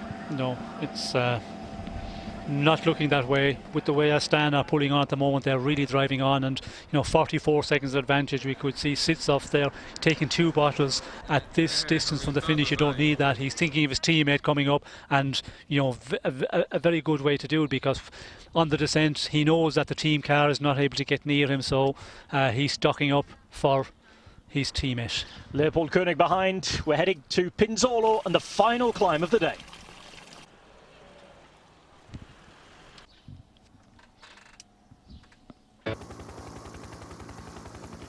Inside 20 kilometres to go on the way to Madonna di Campiglio. 16 seconds for a breakaway of 3 riders. In fact, Konstantin Svitsov has already decided to swing over and is ready to try and rejoin this group of favourites. At the minute, it is Contador in pink, isolated. versus 5 riders from Astana. Ondřej Zeitz doing a huge turn on the front as they approach the final climb of the day. 16 years after we were here for Marco Pantani's fall from grace.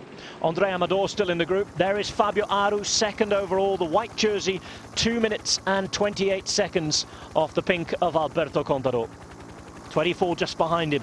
Lost time yesterday, but he's still 7th overall. Mikel Landa, 4 minutes and 55 back. This is Hubert Dupont, the sole leader of the race at the minute, but he only has 7 measly seconds on the pink jersey group.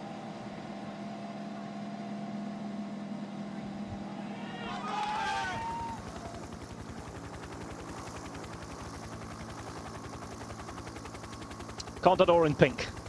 Svitsov back from the break. He's given a bidon and some food to Leopold Koenig. Settles into this group of favourites. Damiano Caruso there for BMC. Ondřej Zeitz doing a huge turn on the front for Astana. Just 1 man out still in the breakaway. That's Hubert Dupont of AG2R Mondial, but 13 seconds as we're heading towards the final climb of the day, the climb to Madonna di Campiglio. And this place remains an open wound in Italian cycling. We're back to the place of Marco Pantani's fall from grace. Another Giro, another dramatic parcours. A race entering the northern Italian mountains for the first time in this now 98th edition. We're returning to the site of one of the most difficult 24 hours in the history of the sport on these shores. There's Alexandre Geniez at the back. Composition of this group with Betancourt, Kanga, Rosa, Aru, Landa, Tiralongo. 5 of those men for Astana, with Caruso, Monfort, Amador. Third remember overall, Geniez, Visconti and Trofimov, with Kreisweg, Svitsov, Koenig, the top rider for Sky, and the leader of the race, Alberto Contador. Well, think back to 1999, Sean. Pantani sprinting up the mountain into the sun-kissed ski resort. It destroyed all of his rivals, leaving behind the likes of Jalabert, Buena on the mountain, Gibo Simoni, who's actually here today.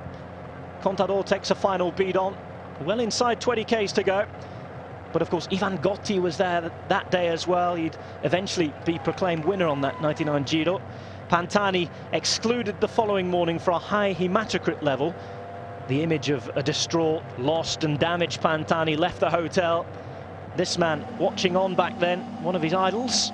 The Giro wouldn't be the same, cycling wouldn't, and neither would Pantani after that. The sad spiral of events would come to a head 4.5 years later when he was found dead in a Rimini hotel room. Seems a long time ago now, 16 years, Sean, we're back again, but it was one of those days that cycling fans will remember forever.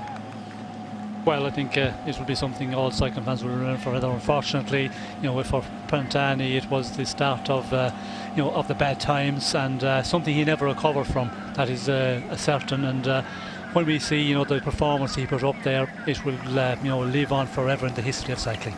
Yeah, of course, and I know quite obvious that a lot of people at home who perhaps don't get the image of Pantani and what he means to Italian cycling will say, well, why are you wasting time talking about a doper? Yes, of course, his performances were chemically enhanced, but so were a lot of others at those times. Doesn't make it right. However, to these Italians, it is so important to convey what the man means to them. They still regard him as a hero. 20-odd thousand people turned out for his funeral. And yes, you can certainly pick apart what he did and say that was right, that was wrong.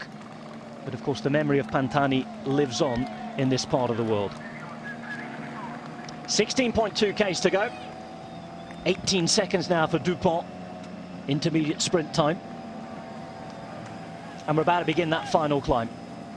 Interesting with the intermediate sprint here, Sean, because there are bonus seconds available, 3, 2 and 1. Yes, it will be interesting to see will the men at the top of the general classification, but when you look at Contador, the advantage he has over Aru, or Aru has to make up on Contador, I don't think they will really start trying to get something out of this, making a sprint here. They'll be all thinking of now of the final climb and see what they can do. Can they take some time from each other on the final climb of the day? The interesting one is we see Contador's team car coming up there and giving him a bottle. And here we go. On Contador, pardon me, is going for the seconds. Contador is going for the seconds. Sorry, Sean, but Contador in pink darts out, and he's got 2 extra seconds of a lead. Chapeau to do that after Astana riding for the last number of kilometres. in Contador's position, you would expect, or you would be, thinking that, well, he'll just, sit tight here for the moment and just follow the Astana riders and lead them make the pace and not go for these, minor seconds available here, considering the advantage he has. But that is Contador. We've seen him, when he's in a real strong position, he is capable of going in the attack at any time, and that's what makes him the big champion he is. 2 minutes and 30 of a lead now for Alberto Contador, back to Fabio Aru. This is the moment he darted out. Should Astana have been able to let that happen with the pace they were setting? Well, I think Astana were expecting Contador just to sit and follow, but with Contador, he is always prepared to throw a surprise, and I think the Astana riders were surprised to see him going for the time bonifications that were left. You can see there the Astana riders tried to follow him, but just a little bit too late, and he had 2 bike lengths ahead. Tanel can get picking up the bonus second for him as well. He's now 15 minutes and 50 behind. As Visconti, not happy about something. Out the way. That was Diego Rosa who was in front of him in the early breakaway with him. Here's Hubert Dupont in the meantime. Thanks for all your comments on Twitter, by the way. Hashtag Home of Cycling. Understand some of you not happy that we mentioned Marco Pantani, but I'm afraid he was there. It happened. And of course, important to relay exactly what Pantani means, certainly to these locals. As I said, understand a lot of you will not hold him in the same regard, and that's fine as well. We've just seen the group of chasers there, reckoned 25 seconds maybe down. We can see the 2 Tinkoff men, Mick Rogers and sorry, the name. Kreuziger, yes, trying to make contact with a number of other riders, but we can see again Astana just continuing on to set the pace, a real strong pace at the front with 14.5 to go. Advantage, 15 seconds, so it's going to be a battle between some of the men in the general classification for the stage victory again today. Is it going to be a big moment for Carlos Betancourt? Colombian fans up there towards the finish. We're on the final climb now to Madonna di Campiglio. It's 15.5 kilometers long.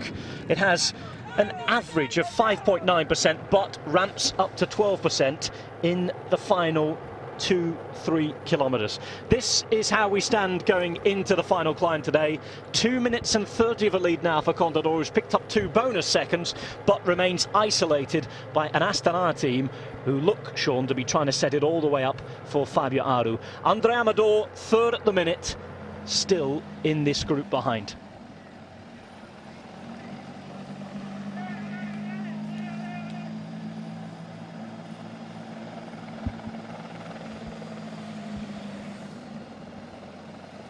Ten seconds for Hubert Dupont. It's all over for him.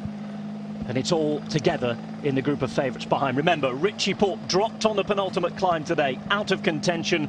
Rigoberto Urán also dropped on the penultimate climb today, out of contention. Different groups on the road. This is the back of the front group on the top right. And you can see the guys desperate to try and get back in. Ryder Hajdahl leading them. Jürgen van den Broek as well, who was affected by that crash on the way down. Basso is there as well with Kreuziger. Mick Rogers as well. Now this is an image from the last climb, because Mick Rogers is still here in this shot. The current climb, I can assure you that Alberto Contador is all alone. Confirmation of the vital statistics of this Madonna di Campiglio climb. It's quite a plush ski resort, is Madonna di Campiglio. All the way up to 1,700 metres. Who's going to win today? Remember, tweet to us, hashtag Home of Cycling. And again, all your tweets on Marco Pantani just suggesting exactly what we're saying. Opinion split right down the middle. Of course, we're trying to stay as close to the middle as we can with that. There's Basso at the front. Good to see him a little further into the stage. His former Lieutenant Schmid in the orange on the left-hand side as well. Disappointment today for Van den Broek, though. Yes, disappointment, and really up there in the general classification, 5th, so he is going to be in danger of slipping down the general classification. And a number of other riders as well. Urán, of course, we see Cataldo Kreuziger. So you look at Leopold Koenig, who was down in 10th place. He's going to make a good move up in general classification. Visconti also, he's still up there. He was in 12th. Trofimov, he's still in that group of Contador and the big favourites. So those riders are going to start moving up if they can hold on. Van den Broek is, is the one who is setting the pace here. The advantage, will they be good enough to hold up there? I mean, Visconti, he's been out there for a long time, so it's going to be a difficult one for him to stay with the leaders, but there is definitely some of the riders here will move up further in general classification. I think Koenig is the one, for me, could make a good leap forward in GC. Looking really good, Leopold Koenig. Still has Svitsov as well towards the back of this group. There's Ryder Hijsdal, by the way, trying his best to make the junction. Always a fighter. Always a fighter on the roads, as Ryder Hijsdal. He's lost time at important moments. One thing we've seen him in breaks, though, he has not given up since the word go. No, he's always prepared to have a go, and in this race he's been out there on a number of breaks away, giving a big effort, but not gaining a lot of time. But again, he won't always prepare to fight right to the end. Fabio Aru, 21, waits. Contador, perfectly positioned right at the back of this group. Koenig is still there. Looks as though he may have lost Svitsov from this group. Again, the image you're seeing here is from the penultimate climb of the day. That's done and dusted.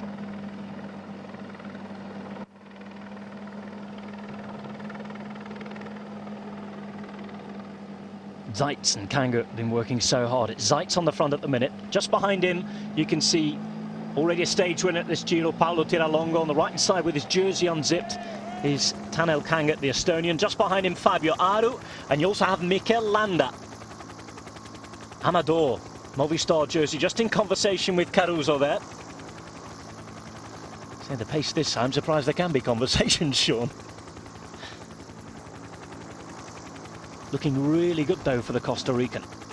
Kruijswijk looking good. Visconti still in the group too, and Trofimov is going to end up being the best man on GC, I think, for Katusha. Svitsov still right at the back of the group. Ryder Hijsdal at 1 minute and 4. A valiant effort to try and limit any time damage.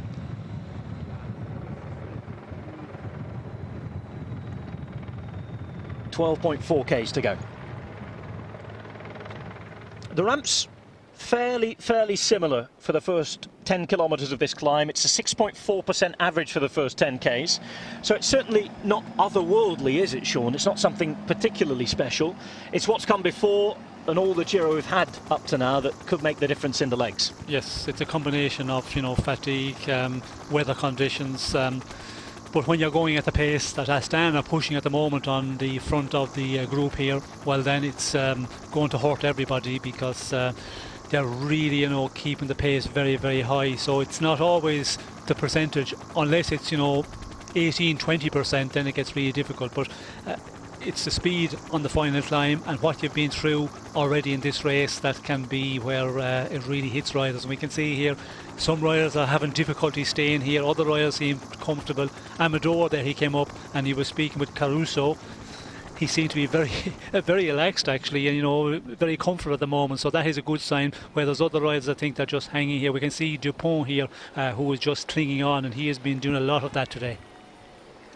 Dupont then losing that wheel at the back as the fan from the United States of America waves the stars and stripes proudly.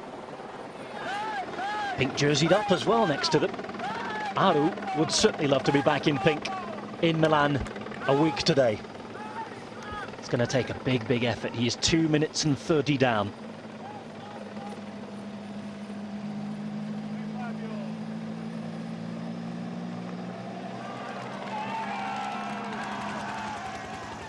Again, the signs and the shrines to Pantani on this mountain too. 6.4% of a gradient. The fact that Astana have so many men up here, it's absolutely incredible, isn't it? Well, we've seen it right from the beginning of this Giro. They have, numbers. When it gets to a difficult point in the race, they always have, lots of riders out front. But it'll be interesting to see now, Aru, can he really finish it off? And that is always the problem. Aru, looking at him there, he's been looking around a bit when we see the last shots of him there. is he that comfortable? I'm not too sure. And against the Contador, you know, he can allow some of the riders, if they want to, you know, put riders in the attack, like a ʻdʒiːro, for example. If he goes in the attack, well, Contador doesn't have to worry about that. He has just, ʻdʒiːro really is the one to keep control over, and the other riders in general classification, of course. You know, if an Amador goes in the attack, for example, well, then he will have to react also. But he hasn't a huge task here to. You know, there's a lot of riders who were in the general classification who are a bit further down the road here. So for Contador, tactically, it's not a difficult situation, and if you're good, then it becomes an easier one. Composition of the group just flashing on your screen there. Alberto Contador in pink is the man to look out for. So is the man 2 wheels in front of him in white. Contador versus Astana and ʻdʒiːro at the moment. Clouds developing high into the Dolomites. Dolomiti di Brenta, for those of you that know the area. There's differences between the loose term Dolomites geographically and the actual mountains themselves. One rider to go for Astana. Looks as though that will be Zeitz with all the work he's been doing. And it's Tiralonga who takes it up again. And this is the man that rode the entire last climb. He's at the front once more, and he's looking mightily good. Once more, you just look at Contador though, and you get the feeling that it's going to be so hard to beat him.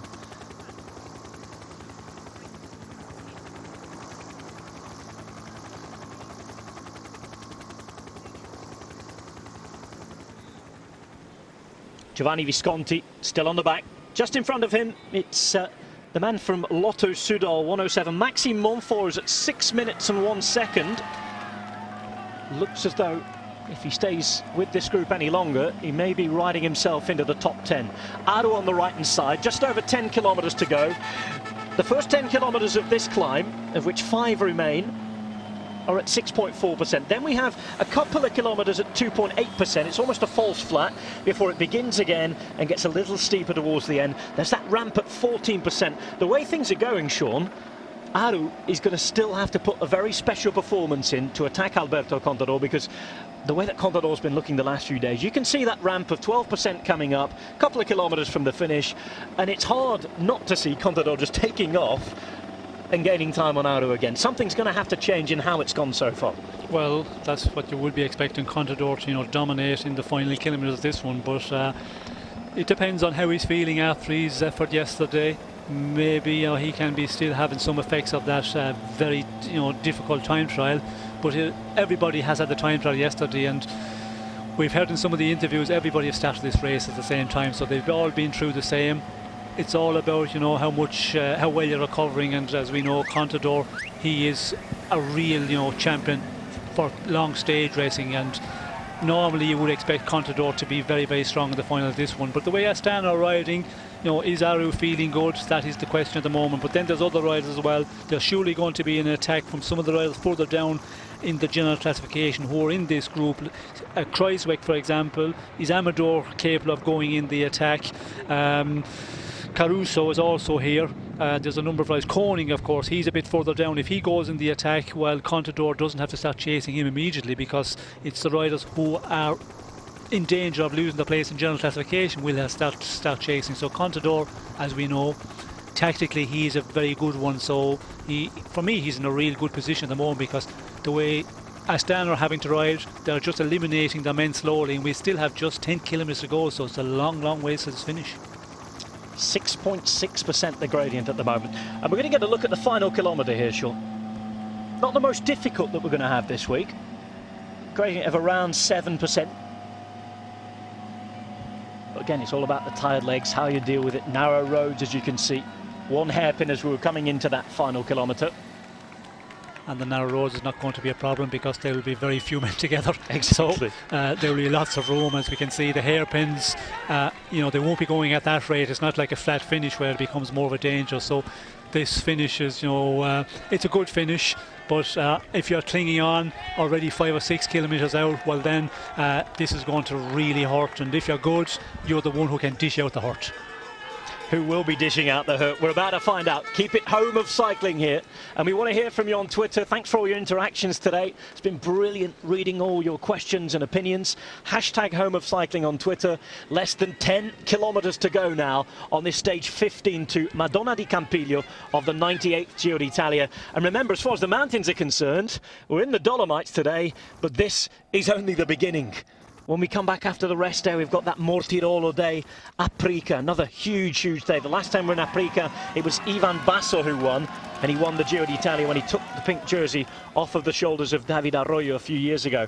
Then we've got a brief transition stage into Switzerland to Lugano. After that, Verbania too. We have Cervinia, we have Sestria, so much to come. And I said we're in the Brenta Dolomites, the only Dolomitic group in this part of the world. Left-hand side, Dupont, caught by Hejda. There you go, 16 years don't take away a legend. The latest banner to Marco Pantani.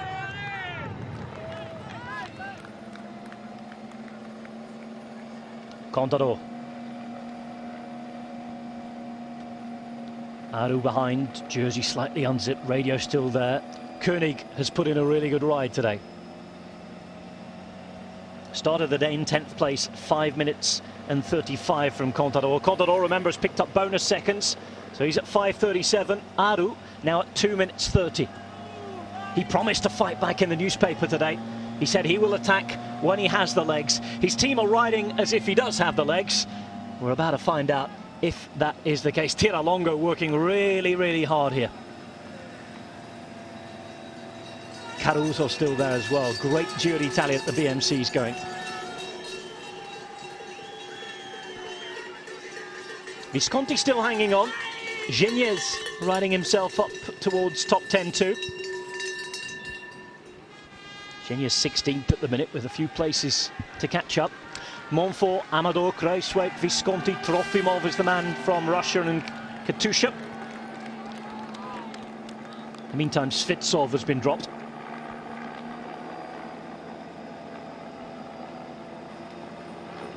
Contador on the pedals again, watched all the way by Aru. Another man goes for Astana, down to 2 in front of Aru now. Tiralongo, what a ride from him today. It's he's having an amazing Giro. 37 years of age as well. Yes, we've seen him, in the earlier part of the race. The moment it starts to kick up, and of course he won his stage. He was out there in front and he was allowed to have a go and got his stage victory. But he is really in super shape, and the way he's been riding today, we did see him on the penultimate mountain where he was on the front, and he's been on the front there for the best part of 3 kilometres. Richie Port, by the way, 8 minutes behind this group. Stage 15, we're on our way to Madonna di Campiglio. Famous for skiing, holidays, motor racing, and of course that fateful day 16 years ago. The start of the fall from grace of Marco Pantani. Won the stage on the day in pink. We all know what happened next. The man in pink today is Alberto Contador, winner of the Giro d'Italia in 2008 without winning a stage. He won it on the road in 2011, but then had it taken away from him following that Clenbuterol test the year before in the Tour de France. He is riding fantastically well here in 2015. Fabio Aru behind him, just 24 years of age. The first Sardinian, all very briefly, for just 1 day to lead the Giro d'Italia. Lost that jersey as Geniez now is fighting to hold on. Maxime Montfort has been dropped one by one, Sean. They're being dropped by this rhythm from Astana, but this rhythm will be useless if Fabio Aru cannot hold his performance at the end. Yes, well, it will be a lot of work for nothing if they cannot, get something out of it, and Aru is the one who has to try and do something here. Is he capable of doing it? That is the big question. Hard to see that he will be able to distance Contador, but you never know, and that's what stage racing is about. You have to try every day, keep on pushing and see can you find some cracks. Well, in the race leader, and that is what they're trying to do with Astana. And they are shelling riders out. We can see Monfort, we can see Genet, and looking at Huisdal there, he is really battling to try to get back in, but the advantage is growing out. 117 at the moment, and of course back to the group of Van den Broek. They are further back down this mountain again, so that tells how fast the pace is being set on the front here by Astana. 38.9 kilometers per hour, the average speed after 4 hours today. Considering the mountains we have had, that is absolutely crazy. This Giro d'Italia, like no other I can remember for that reason in recent memory. Alberto Contador still there. And remember, we have another week to go. Oh, Geniez struggling here. Caruso fighting as well. Of course, we do have the false flat coming up. Chance for riders to have some sort of recovery. Gradient goes down to a 2.8% average. That, once we get inside the final, looking 5.5 kilometers. Looking at this now, do you think that Contador will want to attack? Or is he happy just to defend? No, I think that Contador's up for today. Right in the earlier part of the stage, he was putting his team on the front, riding at a very fast pace when there was no need to do it. They could have allowed the breakaway to take 5 or 6 minutes, but never did that. I think around 3 minutes was the maximum. So I reckon that Contador, this morning he said that he wants to try and win this stage today. And of course we know this mountain has a great importance in the Giro, and the intermediate sprint, the little bonification was there, he went for it. That tells he's good, because if you're suffering a little bit, well, then you say to yourself, you try and conserve every little bit of energy possible, and he wasn't doing that at all. So unless there's some of the other guys who can put in a real strong performance. Looking at the beginning of the climb here, Betancourt was the one I was looking at, but he's long gone.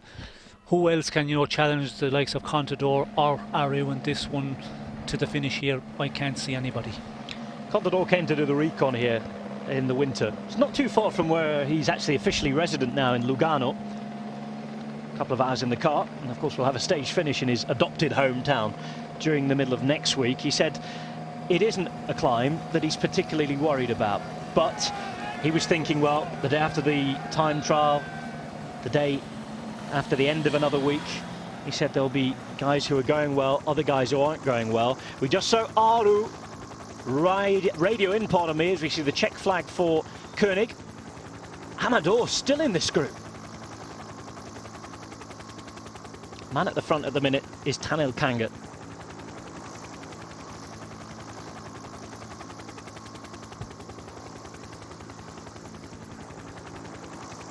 Trofimov looking good as well. Kruijswijk 11 minutes and 3 behind, 21st place. Been in a couple of breakaways though. Playing catch-up since the very start of the Giro d'Italia was the Dutch rider. Huisdal, 1 minute and 30. It's looking harder for him. He's putting his big attack to try and bridge the gap, but it was a big ask anyway. Geniez looks like he's being dropped now.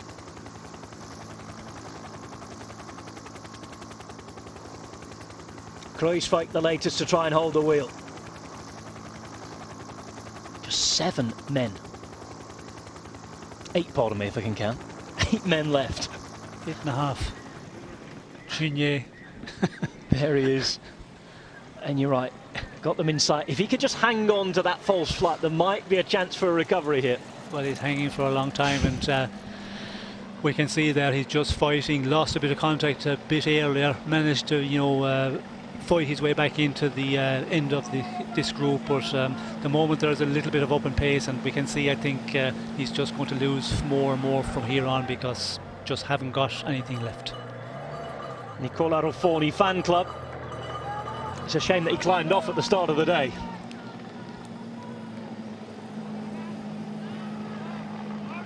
Jersey Open, look at this pace.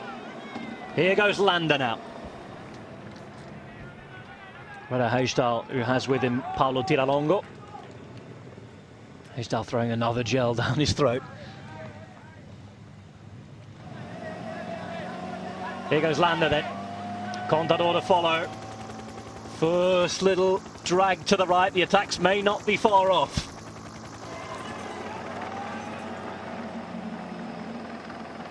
Koenig waits again, tries to eat. Who's going to be the first to blink?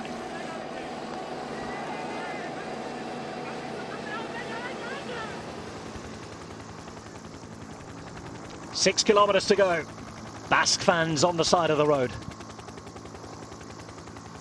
Koenig fans, Koenig is king, there you go. We've seen lots of Czech fans on the side of the road.